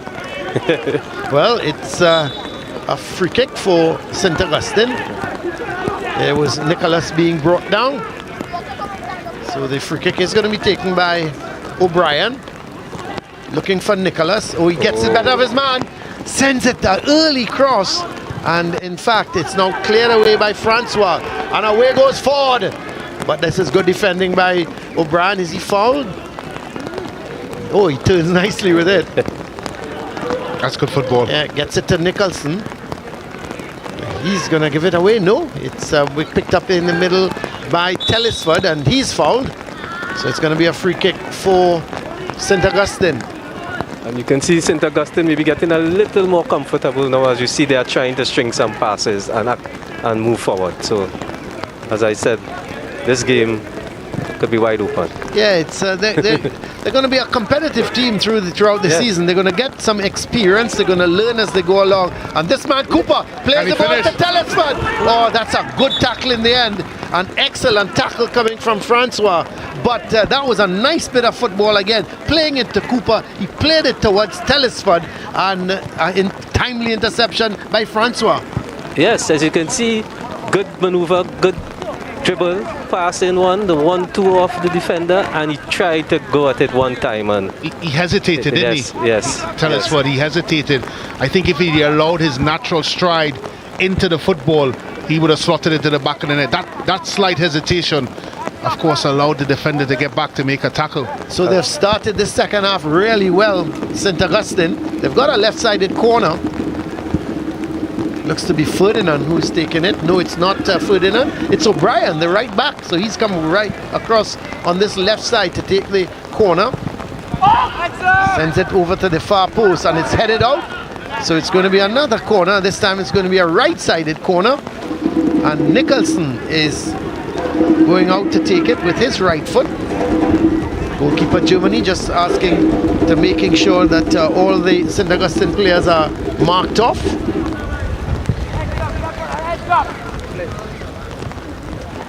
So Nicholson with this right-sided corner for St. Augustine. Can they get the equalizer here? It's not a good corner, but in fact it goes to Piper, who has this shot, and that was just over the bar. Well, I was saying it wasn't such a great corner, but Piper picked it up, cut inside, and had that shot, and it skimmed the crossbar. Very on-centre half-like. Oh, there's another shot coming. Well, all of a sudden, St. Augustine, they're putting pressure on the St. Anthony's. Is it the fact that they're going down? They're kicking down? What's going on? Yes, and look, and they are pressuring. Yeah. Up. Nice. They're just putting pressure on St. Anthony's. They can't get out their own half. Well, we were told by the St. Anthony's legend, Joel Gibbons, that going downhill is where you have to be. So I think St. Augustine may have heard you, Joel. That's it. Probably did it. Somebody's listening. They said, at halftime, they said, Joel Gibbons says kicking down is how they have to be. And no, but you give them credit. They've certainly come back into this game. And what I like about this St. Augustine side, as we look at, is it this man going up the left side, Castang.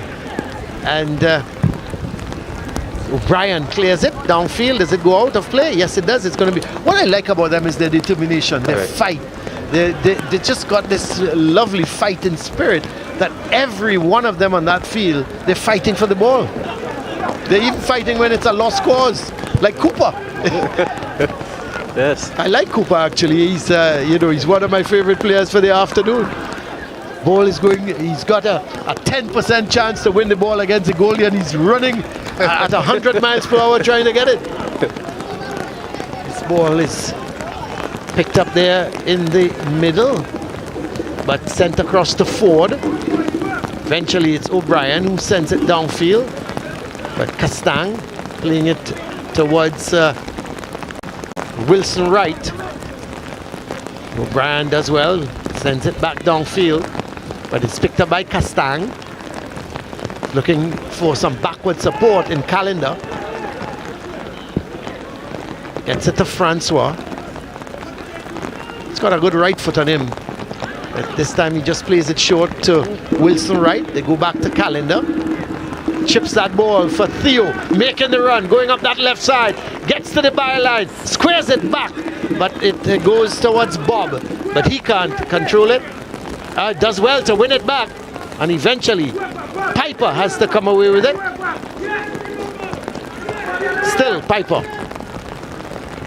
trying to get it into that middle, looking for Jagru, but it's won by Ford. Oh, the cracking shot. That's a great save from Delis. Oh, Ford, he's got that beautiful left foot. He's very much left-footed. Cut inside and he smashed it, and Delis was equal to it. This man he is another hero for St. Augustine so far this afternoon. Yes, that was a timely, good save. He kept his eyes on it and his body was behind it. Well struck from Ford also. Where was that left foot first half? Yes. Well, this is Cooper. I always get excited when I see him on the ball. But Telesford. So we have a substitution at half time. It was Asalam. He came on for Williams for St. Augustine.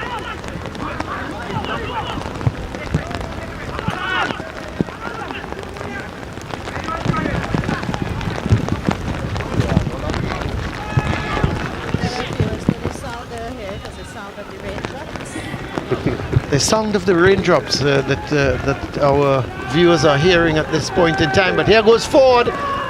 Can't get it better. Piper! And the keeper comes. Very, very timely interception by the keeper, Delis. Yes, the sound of the raindrops. And the thing is, Joel, it keeps falling on my head. Well, this is Ford in an offside position. So when they talk about the song, raindrops keep falling on my head. I tell you, Joel, it's happening. Please don't encourage him, Joel. I'm begging you. You know I'm going to start to sing shortly. Unless somebody gets an umbrella for me. Thanks for the heads up. Thanks for the heads up. It's going to be a free kick for St. Augustine. It's Williams with the free kick. Seems like a player's down on the far side. Yeah. No, it's not O'Brien who's down. It seems to be Nicholas. Yeah, it is Nicholas. He's limping going off. Let's hope he's going to be all right. Hey, can I borrow your umbrella? So these fans, we allow them to come closer to me. But it's... I thought you like water, Colin. I'm a bit confused there. Only when I'm in the sea, Brent. Brent, cricket don't play in rain, as they say. Well, there you go. But it's not a cricket game, is it? This ball's played downfield. And St. Augustine looking for that equalizer. Intercepted by Calendar. This is Castang. Getting it to Wilson Wright. So St. Anthony's stringing a few passes together as Samuel plays it all the way back to Castang. Sends that long ball looking for Ford, who's going to make that run, but it's Williams who's getting the better of him.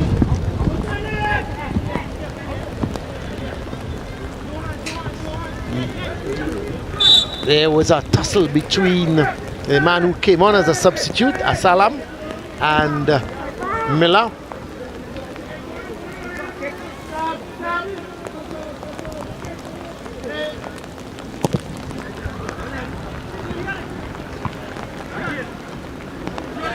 Substitution. There's another substitution for St. Augustine. So the injury to Nicholas seems serious enough that he has to come off. And the new man coming on is Giovanni Hospitalis. So Hospitalis on for Nicholas as that ball played through to trying to get Telesford going. But here goes this time. This is let's see, the man going wide. It's a good Ferdinand, shot. and the shot comes, and it's been pushed wide. So Ferdinand cutting inside, and the shot there coming, and Germany does well. Well, they're certainly growing into this competition, St. Augustine. They're now finding themselves with shots on goal as we have another look at it. Yes, this is Ferdinand picking it up, Brent. Yeah, he's done well. He's turned inside. And of course shimmied into a shooting position. Tried to beat the goalkeeper in the near post. I thought it may have been going out there. Yeah, it must have been. Yeah, it was slightly just going out. But it's the right approach by St. Augustine, that's for sure. So O'Brien is going to take the corner. And St. Anthony's have really lost the impetus in this one. They were the aggressor in the first half, and You might suggest that in the second half, St. Augustine seemed to be the ones on top. But Brent, look again. There's a corner for St. Augustine, and there's only 3 green shirts in the box. Yeah, I don't understand that. Sure, yeah. And they're 1, 2, 3, 4, 5, 6. With no one, not a red shirt in sight. Not a red shirt in sight. Somebody needs to say, hey, go forward a little bit. Yeah, well, even Miller now is going back for St. Anthony's. I'm confused. So there's no red shirts up. There are 5 players for the green machine back. But here's the corner going towards that first post and goes out. It's going to be a goal kick for St. Anthony's. I think you will only see that play if there's an Alan Shearer, a Peter Crouch, and maybe 2 other players that are very, very good in the air, and you just say the best 4 maybe if you, in the air. maybe if you picked up a Michael Jordan and started to play football. But it's going to be a free kick for St. Augustine. Foul committed there by, let's see, by Miller.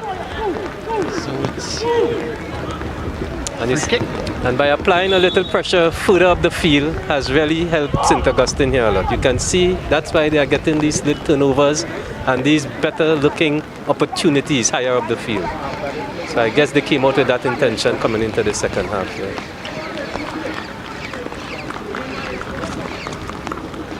St. Augustine seemed to be making another substitution. Telesford seems to be the man going off.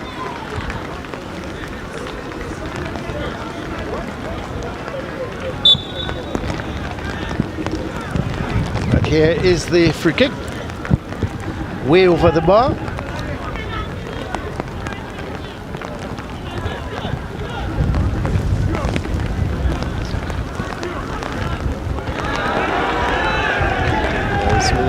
Here goes, is it Castang? Yes, it is Castang, and brought down. No, the referee is saying it's a fair tackle, went out of play, so it's a throw for St. Anthony's.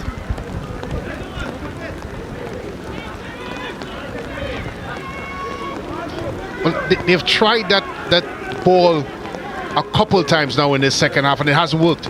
That ball, little dink ball over the back 4 of St. Augustine. But it's just not worked for St. Anthony's. Especially down that side with O'Brien. Like here goes Cooper! Well, solid.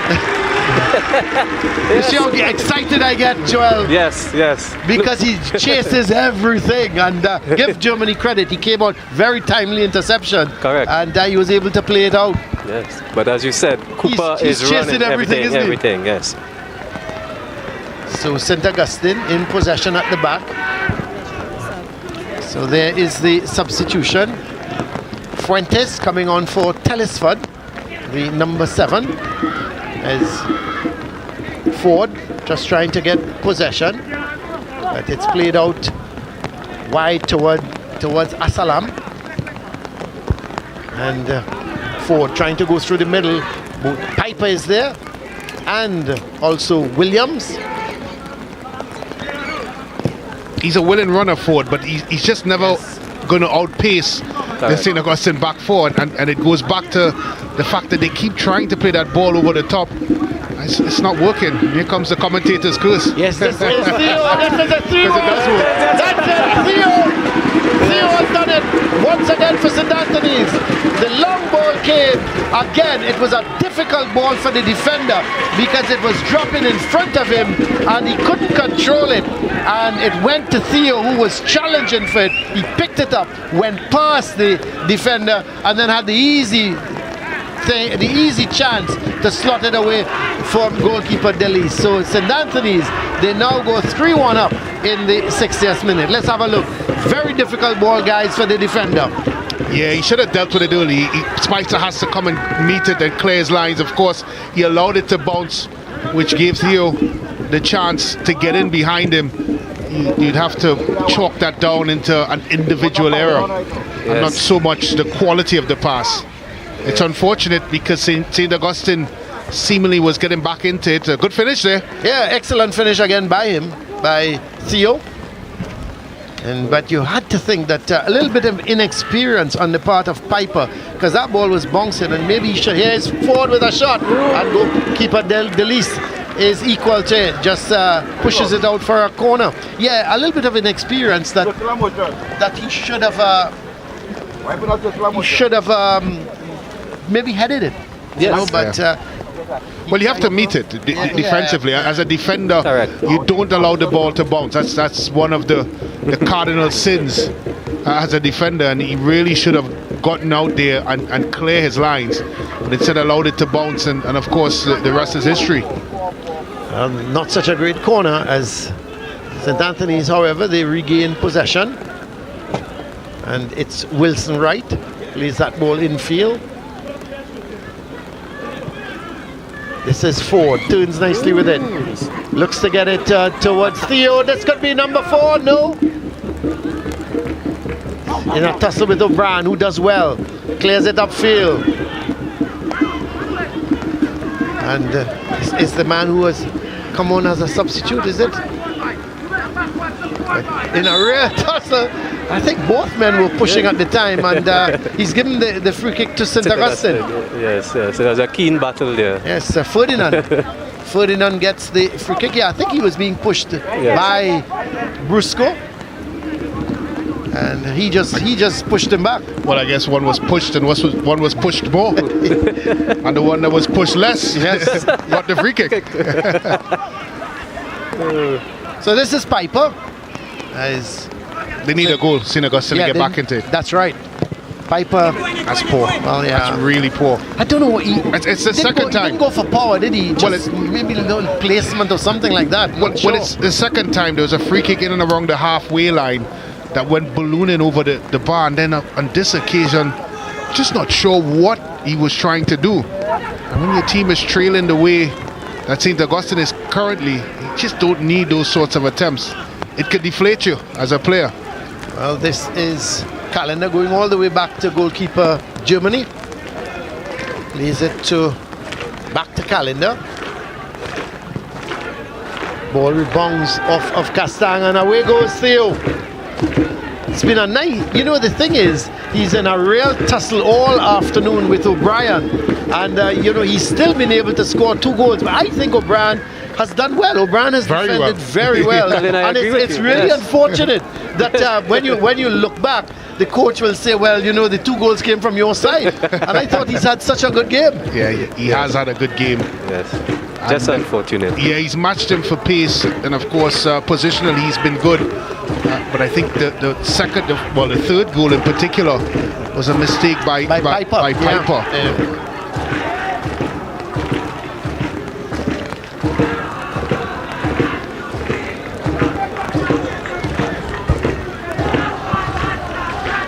I'm expecting a Joel Gibbons chant sometime soon, Colin. Well, offside. The flag goes up. As in an offside position there. As most fans do, and they sing about a former legend. Went to a Brentford game a couple of weeks ago, Colin. They sang about Marcus Gale. Oh my word! Who's a former Brentford player. Yeah, but that and he must have played many moons ago. Yeah. So I expect a song about Joel soon. It's probably there's no song about you and Fatima, Colin. I'm very sure about that. Whether or not the statistic books I don't know says differently. We had said that. Here goes. Let's see. That's a really good tackle in the end.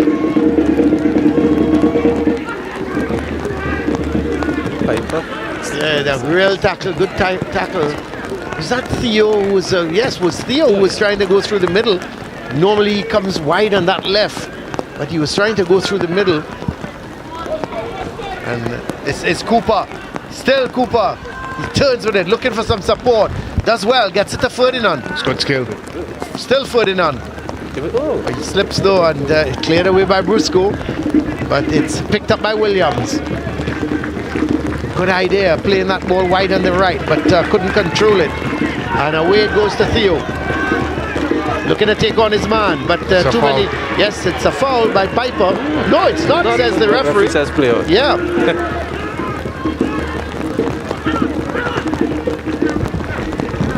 Away goes Bob.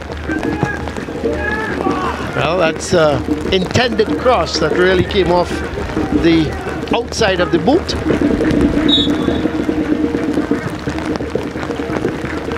Player down, and let's see. It's Ferdinand. Yes. So Alexander is coming for Ford, because Ford worked hard up front for St. Anthony's, but Alexander has come on to replace him. Yes, and like Alexander has taken up Theo's position out on the left. Theo's gone into the middle. Yeah. Yes. Oh, it's and at this constant drizzle here, guys, it's just not leaving us. I think it just wants to give me. I think it just wants to make sure I've had a shower for the afternoon. You know, I had intended. The week or the afternoon? Well, I had intended when I get home, Brent, to have a shower, but I just need to use a towel by the time I get home. Not surprised, Colin. I'm not. And you can even take a nice rinse in the pool. I rinse in the pool. Oh, okay, before I leave. I thank you, Joel. St. Anthony's legend giving me permission, Brent, to go and use the pool. That sounds like a year membership. Well, some of the supporters here. Well, they've stuck it out. Yeah. They could have easily have left. We've right. had a steady flow of rain here in the West Moorings area in Trinidad, and the supporters are still there. In fact, they've gone into voice now, and of course music. Yes. So they're certainly not deterred by the weather. Well, they all moved from the bleachers where they were seated, and they've gone to under the stand, or under the classroom, should I say, and where they're getting shelter. Is it their way to stay warm? Next time, Brent, can we do a game in the classroom? I think we need to do it from the classroom. I'm eyeing up the classroom straight opposite to us.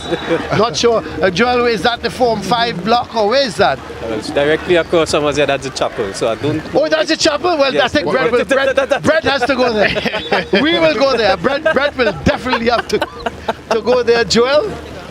There's the keeper, Delise. Let's hope that he's all right. I don't think they can afford to lose Delise at this point in time. Correct. Yeah. Seems to be. Is it cramp? Possibly. Yeah. But he's done well, Delise. I think if it wasn't for him, could have well be 6 or 7. Made some crucial interceptions and 1 or 2 crucial saves. I remember the one from Ford in the second half. Yes. And then he's come out in a couple corners. He's come out and he's punched them away. He's done well. Again, he's another one. When you look at the score and you see 3-1, you think, hey, the goalkeeper didn't have such a great game. But he's had a good game. Yes.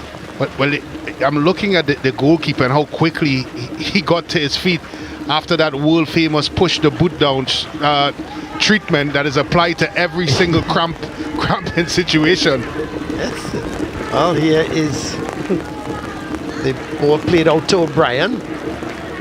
He can't turn with it. Coming up to just about 70 minutes, so 20 minutes left in this game.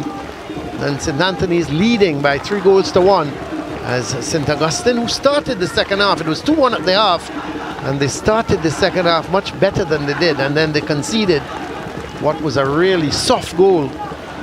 And there is the St. Anthony's school boys in real voice.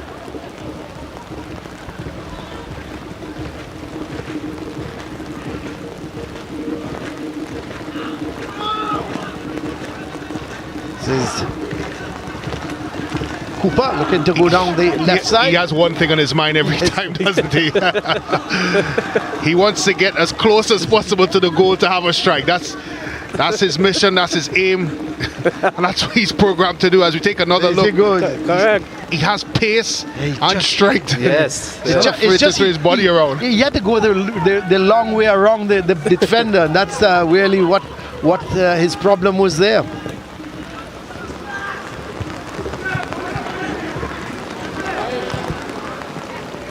Ball cleared back upfield. This is Asalam.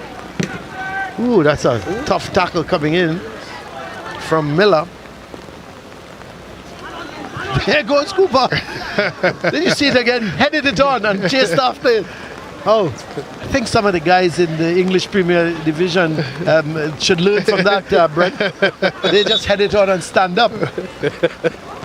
He follows his own path. Oh, yeah, man. He just heads it on and gives chase. We see a player down again. It looks like Piper. It's contagious, and it's what you want. It's the right attitude. And I think that has been really one of the platforms from where St. Augustine's performance has been built upon.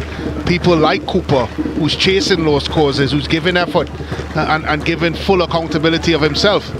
And I think that's been, of course, the overall approach that we've seen from St. Augustine so far. And despite it being 3-1 down, they have so much to take from this game, you know, and we talked a lot about where do they go from here after their first loss.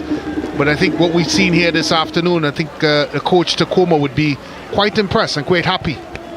Yes, it's very encouraging, as you say, Brent. I have seen they are trying to do the correct thing, and once they keep the application, the discipline they have, I think it's going to get better as the season come along. Yeah, well, they'll gain experience as well, Joel. And, you know, I think once he gets the formation right and the strategy right, I think they'll improve. Yeah. So here is the chant coming up from the St. Anthony's supporters as Miller send that ball through, but it's picked up in the middle, trying to find Ferdinand. Long ball by Francois, yeah. It goes out, and it's going to be a goal kick for the Green Machine.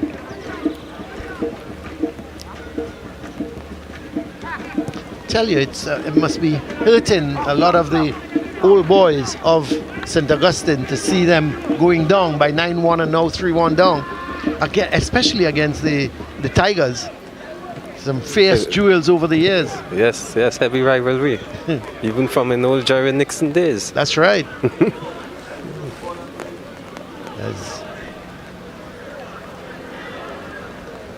It's good footwork. Excellent. And he's come away with it good. This is Williams. Chips it forward. Cooper slips in the trying to take it down. And it's a foul. It's going to be a free. It's going to be a card. It's going to be a card on Francois. So Francois gets the first yellow card of the afternoon. And interestingly enough, I'm sure St. Augustine, they're going to look to go to goal from here because it's a pretty good position. Hopefully they get it on goal. We've seen some of their set plays so far, and it's left a lot to desire. Piper is there, and the other player looks to be Asalam, who is also come forward. So it seems to be Asalam is going to take it. Just needs to be in frame, really. I think. Test the goalkeeper. That's right. Yes, get it on target. So here is Asalam with the free kick. Piper is still there, but it doesn't appear that he's going to take it. 5 men in the wall. As goalkeeper Germany goes to one side. Here's Asalam, hits the wall. So that's the second time we've seen a free kick from St. Augustine that has been charged down by the wall. Here goes Theo. Still in possession, but finally he loses out. So there is the yellow card going to Russell Francois, the central defender for the Tigers. So just about 15 minutes left in this encounter as St. Anthony's, they lead here at the St. Anthony's ground in West Moorings by 3-1. Another player going down and more with cramp. So we have seen this over the last couple of rounds, and yet today we're going to see the same thing, or we are seeing the same thing. Is the bench of the Green Machine. Some of these guys look under 14. I tell you, some of them really look under 14. And but you know what? They will learn. You see, you just have to hope that you don't get relegated. Correct. You know, because you're hoping that you're not going to win the It's league. tough. Yeah. When you get relegated, That's right.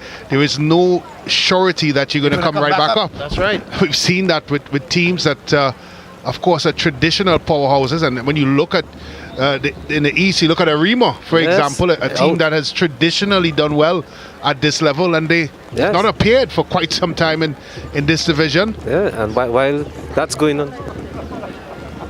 Yes, well, Trinity College is very much like that. Trinity College out of Mocha. The North Zone Intercol champions back in, I think, 1920? 2016? I can't remember. You can't remember yesterday, Colin, so I'm not surprised. But I believe that the Mocha boys have a couple transfers that is in St. Anthony's now. So at least those a couple of the players. They've got some quality players. Okay. They get into place there. But talking about that, we don't have to look far. St. Mary's College, they're down there as well. Down. Correct. And it's going to be, here is the corner, headed just over the bar, but it's going to be another corner because it was headed over the bar by, let's see, it looked to be the man heading it over the bar could certainly have been Williams. But another corner for St. Anthony's. Goalkeeper! It went just over the head of the keeper. And Miller trying to get it over. He plays it out and it's going to be a goal kick. That corner went just over the head of the keeper. Yes. And they just couldn't put it in the back of the net. But while we lament the teams that are probably missing and not here, I must say it's good to see that team like Malik is back in the foray. Yes, that's right, Malik. Powerhouse for years. Back in the day with Arnold Dorica, Sean David, Gary Glasgow. That's right. Those were some rivalry, I must say. Yeah, I'm a bit surprised. Brent Sancho, Brent Sancho, well, he had a double career, of course. Yeah, Trinity and Malik. Oh, he was at Malik? Oh, I never knew that. Yeah. Not in those successful days, Joel. Not in the days you're talking about with Arnold Dorica and Sean David. We came through the ranks at around the same time, so that will answer your question. Okay, thank you very much. Thank you for that. Brent was part of that crop, that batch. Right, I appreciate a winning batch. You know what that is, Colin? A winning batch. Not just a batch, but a winning batch. It's a big difference. Here is a free kick for St. Augustine. You just have to think that they've got to score now to stand over. That's poor. That's really bad. And it's about the fourth or fifth time we've said that about the set play. You know, the thing is, guys, when you're not that talented and you can't get forward, when you get set plays, you've got to work on them. They have to count. Yeah. Your corners, your free kicks. You know, that's something they need to work on. Because when they get that opportunity, that's when they need to score. See the ground starting to take a little bit of water now. Seeing one or two pools of water, the ball not flowing as it was before. But we've only got about, 11 minutes left in this game and whatever added on time there is. So I think it will hold up, but it's been drizzling for the last 45 minutes here at the St. Anthony's ground. It's been really tough conditions for the commentators. So it's the free kick. A free kick again won by St. Augustine. This is Cooper. It's going to be dangerous. Hear my voice. Oh my goodness. Just wide. Just wide. Did he take it down well? Turned and had the shot just off target. He's done ever so well there. And there he goes again, pressing. Okay. Yes. That's the kind of a coach's dream, isn't he? Here's the long ball. The least is going to get there before Miller. Or Miller actually is not the man running that ball down. Theo, it looks like. Yeah, it's Theo, because he's in the middle now. Yeah, he's a coach's dream, isn't he? Yes. He'll run whole afternoon for you. Well, he falls into the mold of what we've seen so far in the competition, Colin, in terms of course, Noel at San Juan North, Boyce at Presentation College, Tyreek Lee at St. Benedict's College, just to name a few. Yeah, I think if he's just got to start to learn to take his chances a little more when he's got the opportunity. You know, he's got to try and put it in the back of the net. Ferdinand giving chase, but Francois gets it wide to Castang.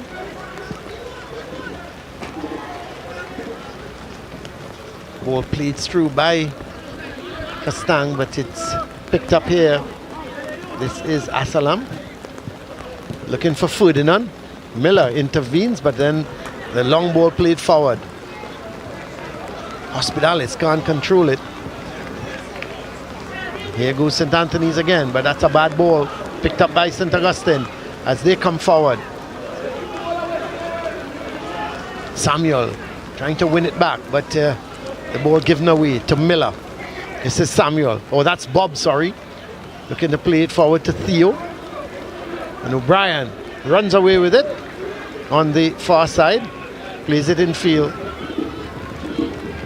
They're holding on a little too long there. Seemed to be Andrews. It's a direct ball. Francois does well, but it's given away towards Ferdinand. And player down in the meantime. Is that Francois? It appears so. Yes, it is Francois. So just about coming up to 8 minutes left in this encounter, and appears that St. Anthony's are going to get 3 more points.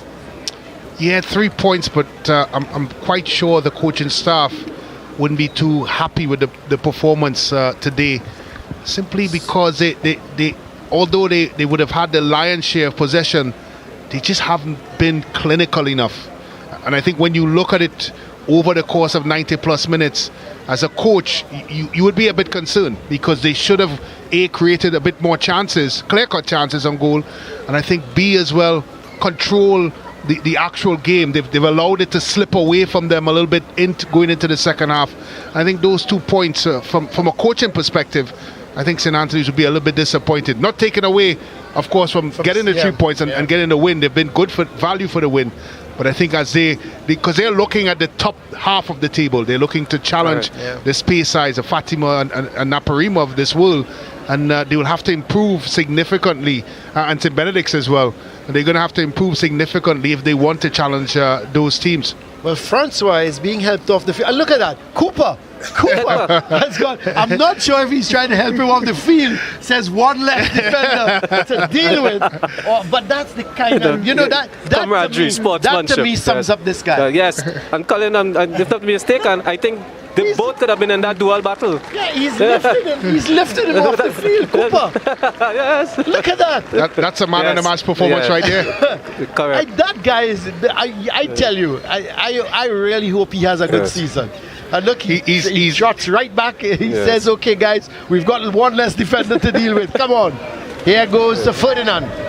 This could be a try. That's a good interception, because he was looking to cut back in field was Ferdinand.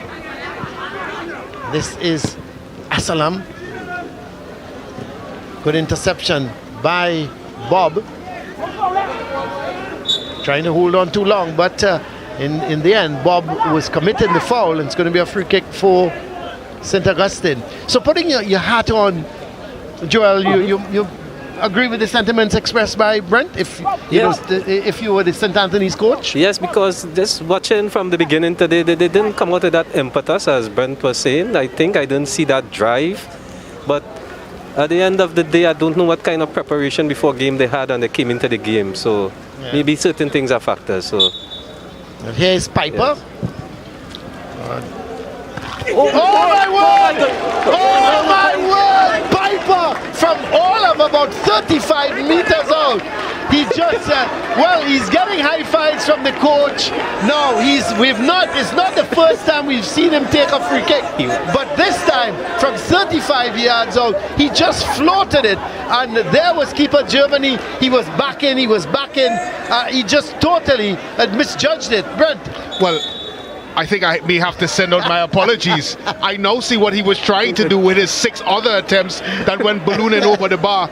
He was just trying to chip the goalkeeper. And we talked about them working on set plays and there you like go, that. Colin. Work for what? There you go. There's a goal. So, we're in for a pretty good last 5 minutes now, because it's 3 goals to 2. Francois has not come back on the field as yet. I think he's been substituted. And we'll have to wait and see who has come on for him. Number 4.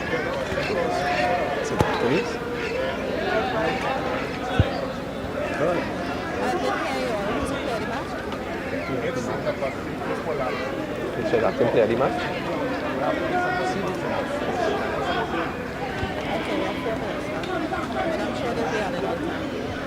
Well, we've just about 4 minutes left and added on time. We'll have to wait and see just how much the referee gives. I don't think Francois has come back onto the field.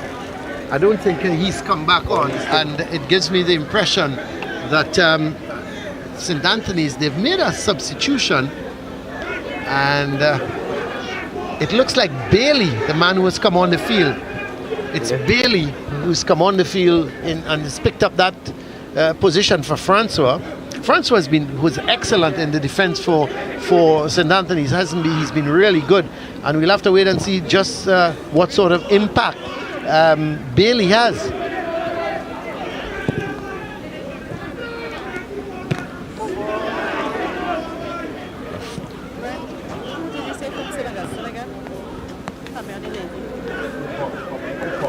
So there is the ball played forward, but it's going to be a throw. O'Brien slips at the most inopportune time, but luckily for him, there is cover, and it's going to be a throw for St. Augustine. And as you look back at it, the score being 3-2, you would think 2 of the goals that St. Augustine conceded, they shot themselves in the leg. There goes Bailey, there goes who else? Cooper is after him. And has he won a corner? No, it's come off of him, and it's going to be a goal kick. Listen, 87.5 minutes gone. I am the lone striker. A ball is played about 15 meters away from me. Why would I chase it down? Because you're Cooper. This man is something else. That's a determined forward. Oh man, I tell you, I really want to see more of him during the course of the season. But here goes St. Anthony's in terms of, looks like, was it Theo? But Theo is down actually. So we see the referee calling for, seems to call for the stretcher. I had him down as... Is that Theo down?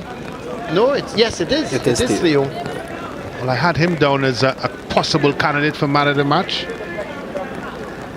Maybe Theo. That's with his 2-goal haul. Yeah. I think it's fair to say, Yeah, he's had a good game. And he took his goals well. He missed a couple opportunities before he took his first goal. Especially having to deal with that Tanisha O'Brien across on the right side there. Yes. So a free kick for St. Augustine. No doubt they're going to go long. That's what I expected. And there goes Cooper. There goes Cooper. He's giving problem. Wow, he just was not able to get a handle on it. And in fact, it's going to be a throw. Well, I tell you guys what, as a former centre half myself, he is the type of player you like to see exit the field. Yes. Because he chases lost causes, and he's forever a thorn in a defender's side. Yeah. He gives you no respite whatsoever. You'd never know if you have possession of the ball. Suddenly you look around and he's tearing coming at you, maybe from about 15 meters away, and suddenly you got to get rid of it. This is a long ball looking for Miller. Asalam is with him, and Asalam plays it out. So it's going to be a throw for St. Anthony's. We hear it's going to be 5 minutes of added on time. So we're just about 30 seconds for the referee to blow his whistle. And we've got 5 minutes. So still, St. Augustine, they've got an opportunity. Well, I think when they look back, St. Augustine, at this one, as I said, they gave away 2 goals out of the 3. Yeah, that's right. They should at least be even or maybe ahead. You know, the thing is, they've grown into the game, especially in the second half. This is Bob. Does very well. Sends the ball across. Headed away. Wilson Wright in possession now. Gets it to Castang. Plays that ball, and Wilson Wright going through the middle. But the ball was played a little too far ahead of him. And there's Delis. Oh, he gives it straight to Miller. And that's all. It's the ball. Goes to Wilson Wright. Is he going to look for the shot? Back to Miller. Has the shot. Well, what was Delis thinking? He just gave it away. And it's going to be a free kick for St. Augustine. Well, let's have a look at that. Delis, he just kicked it. Now Miller had turned his back. Watch it something. Yes. Miller had started to turn his back, wasn't paying attention, and Delis says, "Here, Miller, watch out, Miller, look at it." And he had the shot. He was a little unlucky, wasn't he? Yes. Maybe the first keeper that probably got an assist this season, but well, they got to go. Well, we're close to Christmas, so it's a time where gifts are given. That's his best Santa Claus impression. It's taking it out of play. It's going to be a throw for St. Augustine. So we are into added on time now. We've already completed just about a minute and a half of added on time.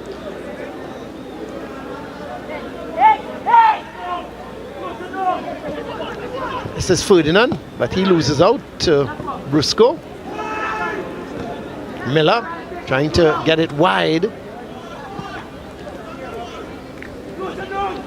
Goes to Piper, couldn't get rid, and in fact, good sliding tackle from Miller onto the boot of Piper. Goes out for a throw for the Tigers. Well, a lot of what's been wrong for St. Anthony's today is down to their own doing. We talked about the tempo of the game not being correct. We talked about, of course, some of the decision making in the final third has not been correct as well.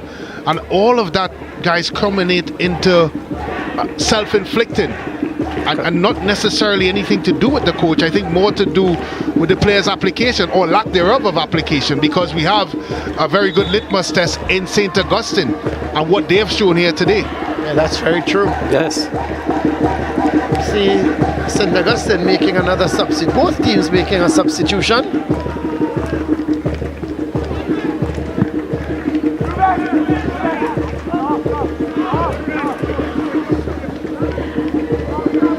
I think for me, I'm very happy for Tacoma, the coach, because when you listen to his interview, he's almost throwing his hands in the air. But nevertheless, he's worked, and he's worked on it. The thing as well, Brent, he's got something to work with. Yeah, that's the point there, this display here today, I think it'll give him a lot of encouragement and a lot of heart. Yes, he has some material that he can actually make a good product out of, given time. Now Delis is limping off, and the substitute goalkeeper has come on. But in the meantime, St. Anthony's with the throw. This could be trouble. This could be trouble. Oh! It's gone into the back of the net. No, it's gone over. I think it's gone over. Well, the St. Anthony's crowd, they were waking me up there.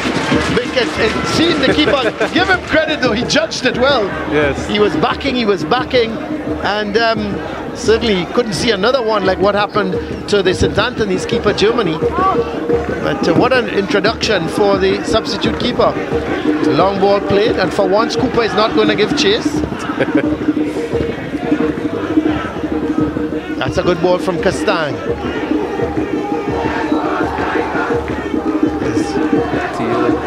Ball played in field, but it goes out. It's going to be a goal kick for St. Anthony's.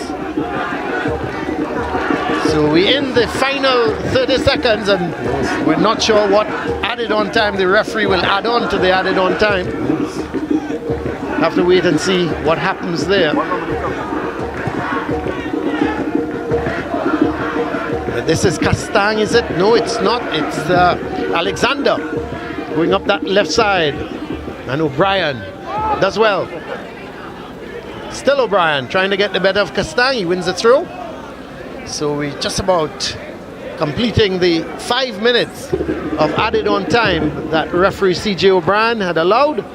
And we'll just wait and see if he adds anything on to that 5 minutes, because we did have 1 or 2 extra stoppages. 5 minutes extra.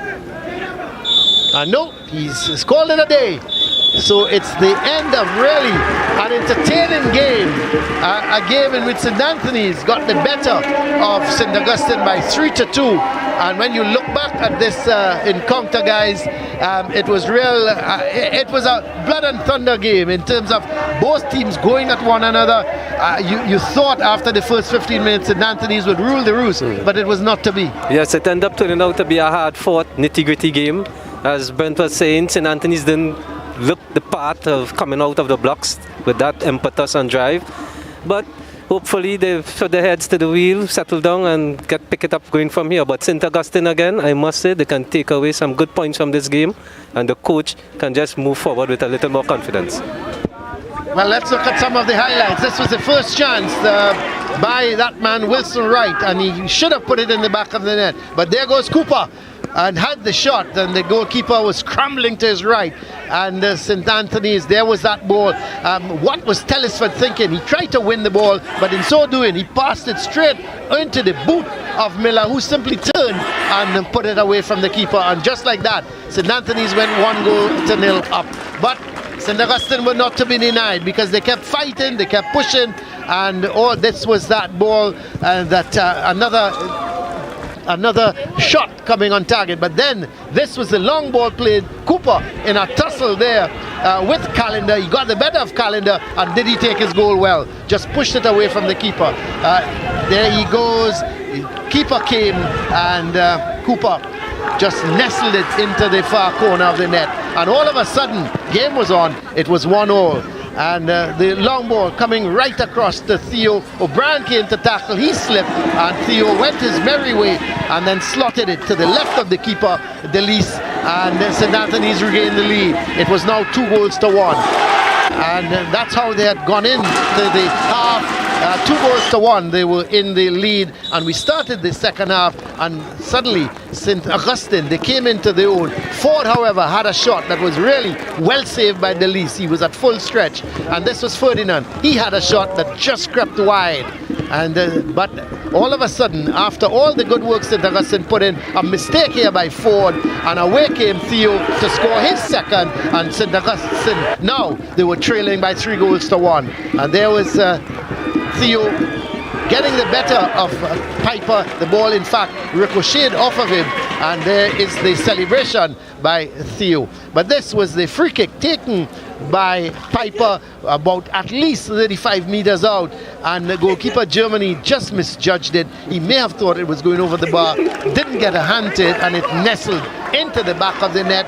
And St. Augustine, with just about 5 minutes left, it was 3-2.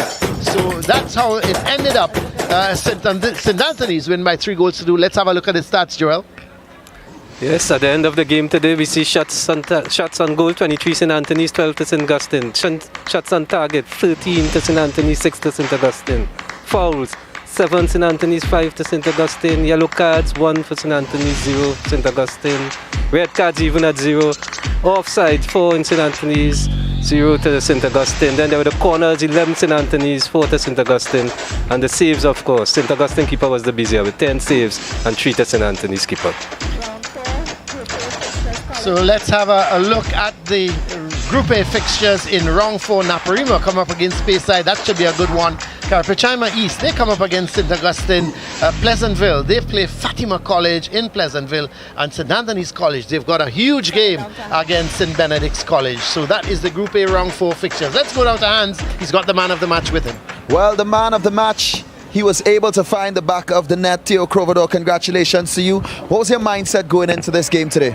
Well, today we just come out and we were suffering an unfortunate loss in Speyside, and we just wanted to better the game, step up and prove ourselves. Well, definitely, you all proved yourselves. Congratulations to you, and congratulations to St. Anthony's College Tigers.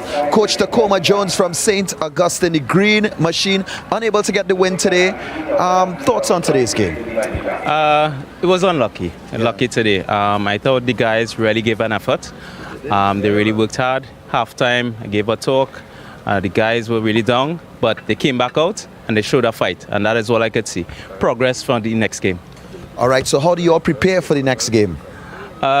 Next game, keep it compact, more shots on target, right? I was just watching at the stats, and I saw that we needed to be attacking more on the flanks. So the corner kicks, etc., we need to improve on those things. All the best, Coach, as you all get ready to face Carapachima East Secondary. Winning coach, Coach Daniel.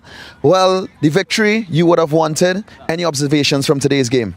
Well, what I observed, the boys, they try their best. Yeah. All right, and I have to continue teaching them to love the ball some more and believe in themselves. Well, let's talk about the next game. You all are going up against a very informed St. Benedict's College. How do you prepare for that one? Well, let's put football as 11v11, and the day of the game will tell the results of the match. Well, congratulations to you, Coach. This is where we get ready to pull the curtains down on today. We thank you for watching the Tiger Tanks Secondary Schools Football League. Now, Saturday, 24th of September, it's a holiday, so the games for Saturday will actually be played on Monday. So on Monday, 26th, we bring you the best of the best. We get ready for Naparima College, defending champions, going up against the leaders of the table, Speyside High School. So once again, this is where we bring the curtains down here at St. Anthony's College Ground. The Tigers running away with the 3 points and 3 goals, and St. Augustine Secondary, the Green Machine, able to get 1 inside.